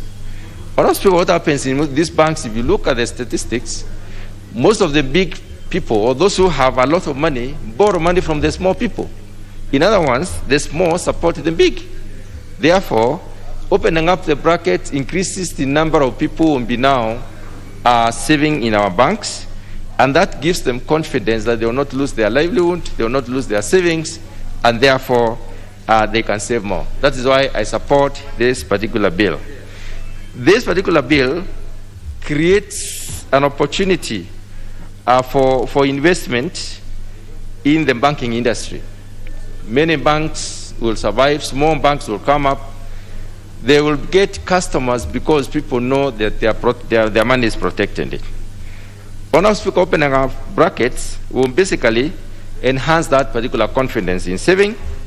We are talking about the maximum paid to a depositor increasing from the legislated 100,000 currently to around 1 million shillings. Honourable Speaker, even if it was slightly more, I think it would create more confidence and open up brackets for slightly bigger savers to also be confident that they may keep their money in terms of cash in the bank instead of keeping their money in terms of where. So that's why I support the fact that we increase the amount recoverable from a collapsed bank system. Honourable Speaker, it will enable many of the Kenyans to participate in this particular process. Honourable Speaker, deposit protection scheme is a safety net. So the bigger the safety net, the stronger the safety net, the more reliable it is. So why are we talking about retaining it at 500,000 when we can basically even increase it to 2 million or more? So I support the idea of increasing it because it will anchor stability for the consumers of this particular product. Many people won't be confident to save. The Act is a reliable means of ensuring that we do business well. Honourable Speaker, anchoring this particular provision into the Act is something that we need to do and do it yesterday. And that is why I support this particular initiative by the Honourable Dawood to have the deposit increased to at least 1 million. Honourable Speaker, I support. The Honourable Obara Akinyi, member for Kabondo Kasipul. Thank you very much, Mr. Speaker, for giving me the opportunity, and I too stand to support the bill. Mr. Speaker, if we are familiar with the history of banking in this country, when banks, the huge banks, were the kings of the industry, and customers had to literally beg to be given service. Soon after, we had the small banks coming, giving us accessibility to the small traders and the public servants with their meager earnings. This saw the big banks again running back and started hawking their services because they lost the customer focus.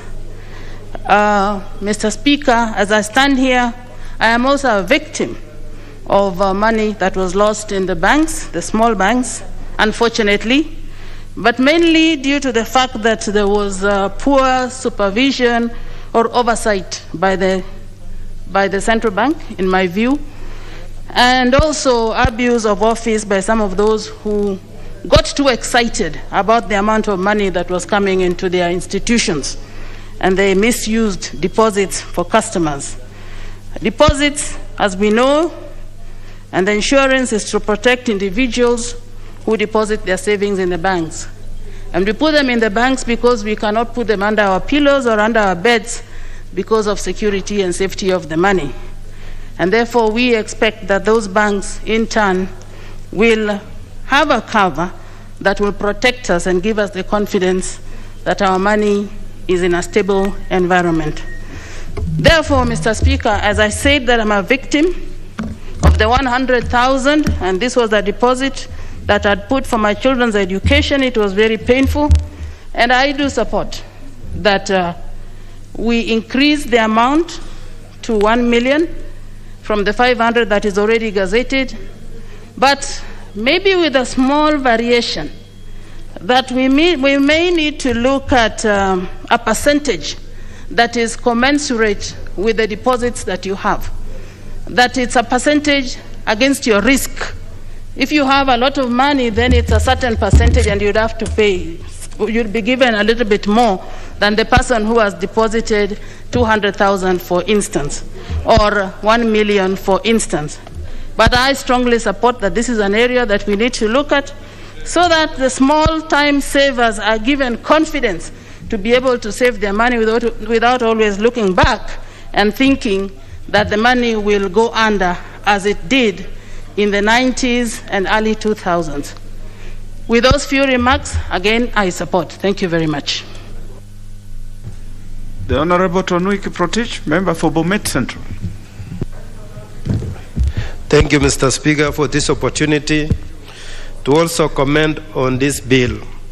From the onset, I want to state that I do support this bill by Honorable Dawood, and I commend you for coming up with this bill. The bill is taking care of the interest of the small man, the small depositors, the people we currently call hustlers. And anything to do with hustlers, I support it 100%. As you know, we are coming up with a bottom-up economic model. So this bill is very good, and I hope that the Honorable Martin Owino, what is out of order? The member from the. Thank you, Mr. Speaker. I did not want to interrupt. Just hold on, the Honorable Tonui. Yes, I'll give you to it. But the bill for Dahu is very important. Mr. Speaker, is it in order for the Honorable Member to water this bill down to hustlers and bottom-ups? I think it's wrong. The Honorable Member from Diwa, resume your seat. The Honorable Tonui, proceed. Thank you. You know, the Honorable Member comes from around Kisumu area, and they have a joint in the area which is called bottoms up. What we are talking about is bottom up, not that one of Kisumu joint. Differentiate between the two. So here we are trying to take care of the hustlers, those people who are struggling to make their ends meet. And if they deposit any amount in the bank, that amount should be well taken care of. And I want to commend the current governor of the CPK. I believe he has been supervising the banks quite well. None has collapsed of late since the days of Chase Bank. And there was another one. I believe what he's doing is very good. He should continue with the same. The law only protects a deposit of 100,000, which we want to adjust to 1 million shillings. I think that is good if we upgrade it from the level of regulations to an act of parliament. That will be stronger, because those people who are making regulations are appointees. Appointees and political appointees who can easily be manipulated, and there are so many interests.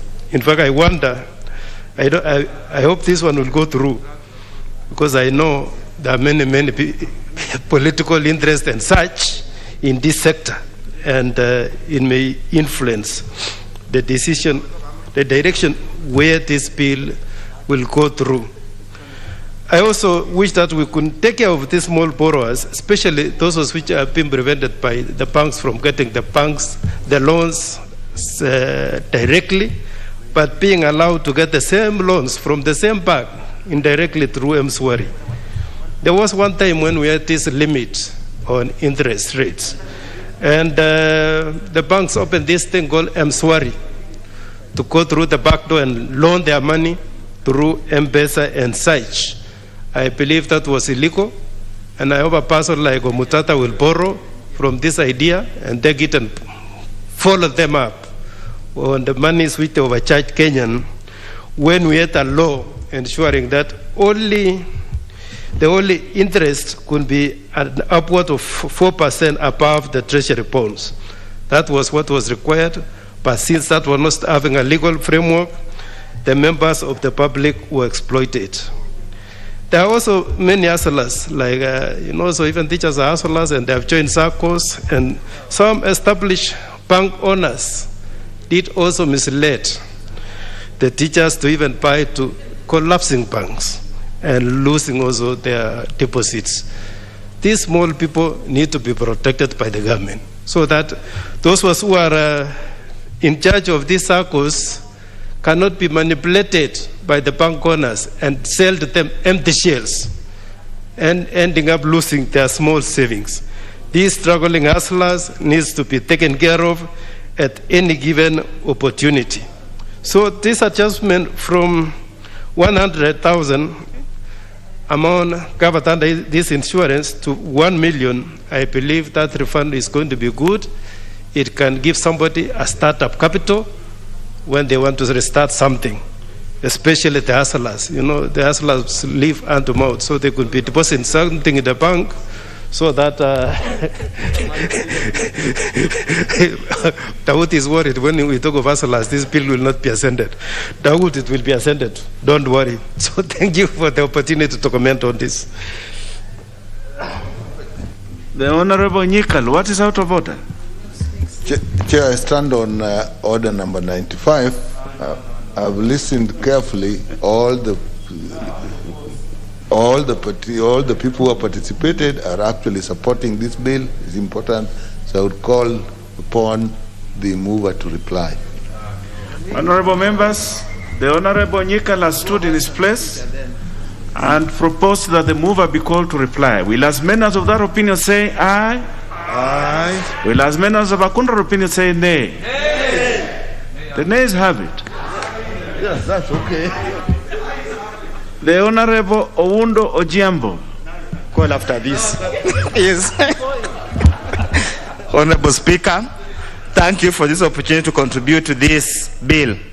Honorable Speaker, I stand here with a bit of reservations in respect of this bill, and I do so in respect of the section that is supposed to be amended. That's section 28, that makes provisions for minimum, but also makes provision for the corporation may from time to time determine any other amount to be an amount to be the limit or the minimum or the maximum, which they have done so through regulation. Honorable Speaker, the bill intends to amend the Kenya Deposit Insurance Act, specifically the issue of the insurance corporation, deposit insurance fund, how much it can pay. Honorable Speaker, there's some fundamentals that we need to put in place at the onset for us to understand the genesis of this matter. First of all, Honorable Speaker, it is expected that people in any given jurisdiction will save. It's those savings that are lent to investors, and it's those investors who invest, create jobs, create supplies, and create and enable a running economy. So therefore, Honorable Speaker, the importance of deposits in any economy cannot be gainsaid, cannot be overemphasized, is extremely important. Honorable Speaker, secondly, it also presupposes at one time or another, a deposit-taking institution will have challenges, will collapse due to external and external factors, due to extraneous and local factors. Honorable Speaker, it's on this instance, therefore, that in the event the deposit-taking institution has challenges meeting their obligations, what happens? It is possible this is an inherent risk in the banking industry or financial institution. So therefore, there are other mechanisms. The first mechanism is the deposit-taking institutions manages the risks on their own. Secondly, they transfer the risk. And I think so with this wisdom that the Deposit Insurance Fund and the Deposit Insurance Corporation was created under the Kenya Deposit Insurance Act. Honorable Speaker, then there are three now. The issue here is, who is a depositor who stands to lose most? Who is a depositor who stands to lose less? Who is a depositor who can withstand the loss? Who is a depositor who can manage the loss of his deposits? It's probably on this basis that the Principal Act set 100,000 and the regulations attendant to it set 500,000 as the amount to be compensated in the event of a financial institution collapsing. Honorable Speaker, why do financial institutions collapse? That's the question. Should they actually collapse in the first instance? Honorable Speaker, there are provisions in the Banking Act, there are provisions in this Subject Act that gives the Central Bank of Kenya, gives the corporation itself, gives other government agencies the authority and the power to supervise banks to an extent that banks do not collapse. With hindsight, Honorable Speaker, even from the very first instance, if you are making a decision to deposit your money, you are making a decision to invest, there is an expectation that any depositor will take a bit of due diligence to assess and test whether the financial institution has got capacity to manage their deposits. There's a shared risk, there's a shared expectation that the depositor will not fall prey to sweet-talking salespeople to invest or deposit in shell companies. Many occasions, Honorable Speaker, many of the institutions that have collapsed by design. It's not by default. There was already an intention from the word go to defraud specifically the big depositors who are generally government institutions and government entities and other related entities. Honorable Speaker, to imagine that an institution will fail in this modern era with a strong CBK is therefore to cast doubt into the ability of the central bank and other institutions not to have seen the telltale signs in advance. Honorable Speaker, Section 38 of the Principal Act clearly mandates the corporation, together with the CBK, to continuously carry out inspection to ensure there are no risks at all. Honorable Speaker, the same Act under Section 2 creates a definition called problem institutions, which means any institution that places the interests of its depositors of the banking sector at risk. So essentially, Honorable Speaker, the amendment in this Act, however well-intentioned they are trying to address the wrong problem. They're not trying to address the root cause of any collapse. Honorable Speaker, today 100,000 might not mean much. Neither will 1 million mean much. In the next few years, we might even move this amendment or these limits to even 1 billion.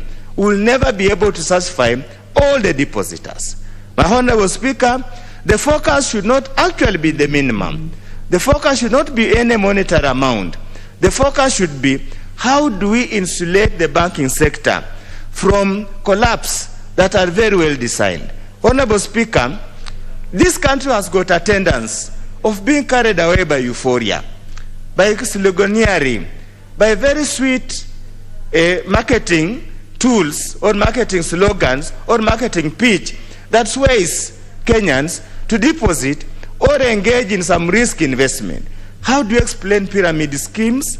How do you explain phony cooperatives or circles that swindle people's money? Yet they know very well they are being swindled. Honorable Speaker, we must go beyond prescribing such restrictive measures and address the root cause, address issues. How do you determine a bank? Honorable Speaker, banks create facilities. Banks create deposits. Banks create assets that can insulate them from collapse. If a small bank comes and tells you they'll pay you 15% on your deposit, any sane person should ask him or herself, is this real or is a mere stories? The problem in Kenya with Kenyans, they believe in get rich quick mentality that are being sold by some politicians around in the names of bottoms up, Honorable Speaker. Manna doesn't no longer drops from heaven. There's no other way other than working.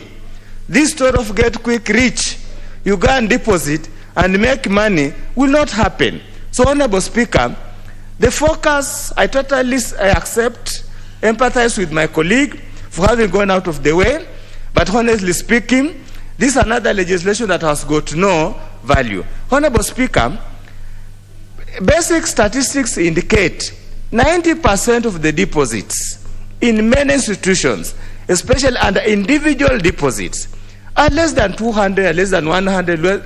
It's an average of about 150,000. Moving the deposit to $1 million without looking at the amount of fund, the amount of levy that the banking institutions or financial institutions are contributing to the deposit protection and insurance protection fund is essential, Honorable Speaker, to collapse the fund. It will never manage to pay because the principle of insurance, there must be enough premiums, less claims for it to be suitable. Honorable Speaker, I'm inclined to agree with the committee that this amendment might not be the right solution to the underlying problem in the banking sector and the stories going around. Honorable Speaker, a hustler, somebody with $1 million in the bank, cannot really be called a hustler unless that's another swindler that we have been told to know to be. Thank you, Honorable Speaker. The Honorable Ngugi Ndwati, member for Gatanga. Thank you very much, Honorable Speaker, for also giving me an opportunity to make my contribution towards the bill. And from the onset, Honorable Speaker, I want to say that I also support the bill. It will go a long way in protecting the small depositors. Honorable Speaker, a majority of Kenyans do not hold a lot of money in our banks. In fact, if I'm not wrong, over 80% of the depositors in our local banks hold less than 100,000. And it's important that we protect them. Honorable Speaker, I've heard Honorable Oundo saying that 100,000 is nothing. 100,000, Honorable Oundo, is a lot of money. And there's not many Kenyans who have that kind of money. So maybe when you get an opportunity, you'll need to retract that so that you are not bashed by the people of Funyula. Honorable Speaker, I come from Murang'a County.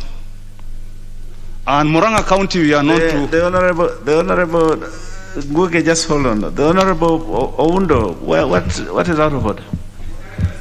Honorable Speaker, and I think if Hansard will bear me witness, I said 90% of Kenyan deposits is on average of about 150, between 100 to 200. And I clearly said probably today 100,000 might not look much, and we might again move that threshold to even $1 billion, which is not possible under the current regime. So I say most of the depositors was an average of about 150,000. The Honorable Undo, you're absolutely right. I do not think that he besmirched those who have 100,000 or less. He said that in a comparative way. Proceed, the Honorable Undo. Oh, thank you. Honorable Speaker, I was saying, I come from Murang'a County, where most of the local banks began from. And those banks have been built by the ordinary Kenyans. The ordinary tea grower, the ordinary coffee farmer, the ordinary avocado grower, the milk farmer, the banana farmers, and they are the ones who have really supported these banks. And Honorable Speaker, from those banks have emerged one of the biggest banks in this country called Equity Bank. And it's only not Equity Bank. There are other smaller banks which are coming up. Amica Sacco, Murata Sacco, and many other banks, Honorable Speaker, who will not be able to mention here. So it is important that, Honorable Speaker, we protect our people. And again, Honorable Speaker, I've heard many people here calling some of us hustlers. And I want to dispute that. Honorable Speaker, my mother used to sell vegetables. I'm a son of a mama mboga. And I want to say that my mother was not poor. So when I hear people despising my mother, Honorable Speaker, I'm normally very bitter. Because those small businesses who have built this country, and they are not gangsters or fraudsters. These are people who work very hard. Honorable Speaker, I grew up in a family of 9. And my mother, who used to sell vegetables, was able to take us to school, good schools. All of us have gone to school. So I would advise leaders, let's not despise our people. Let's not show them that they are nothing. It is from that small business, and we have seen it demonstrated by people from Kangema and Madhya. People who came here as shoe shiners. From that shoe shining business, he would start selling newspapers. From selling newspapers, he would start a small kiosk. From that small kiosk, he would start a timber selling business. And this one, Honorable Speaker, if you go to Machakos bus stop, those big businesses you see there, when those businesses started growing up, Honorable Speaker was around. And those people started very small. And nowadays, they are big people. Honorable Speaker, even a majority of us here, even having gone through university, we also started small. Honorable Speaker, we used to walk to work, we used to share houses, we used to share food, and this is something which we need to encourage, Honorable Speaker. We need to encourage our youth and to tell them there's no free money. That opportunity will never be there. It will never be there. You have to start small, you grow. Whether you are educated, whether you are not educated, you must learn to do something. And Honorable Speaker, I really want to encourage our youth. Not all of us can go to university. This government has done a lot. We have built the technical colleges, our TVETs, we have youth polytechnics. I want to encourage our youth. Join that polytechnic in your local area. Become that carpenter who we are lacking in this nation. Become that plumber we are lacking in this nation. Become that electrician who we are lacking in this nation. And I can assure you, even with that training, just the local training, Honorable Speaker, you can grow up to be a big person. Honorable Speaker, I used to be a consultant before I transformed myself to be a contractor. And Honorable Speaker, what motivated me? As a young consultant, I would see young people who have left our local polytechnics.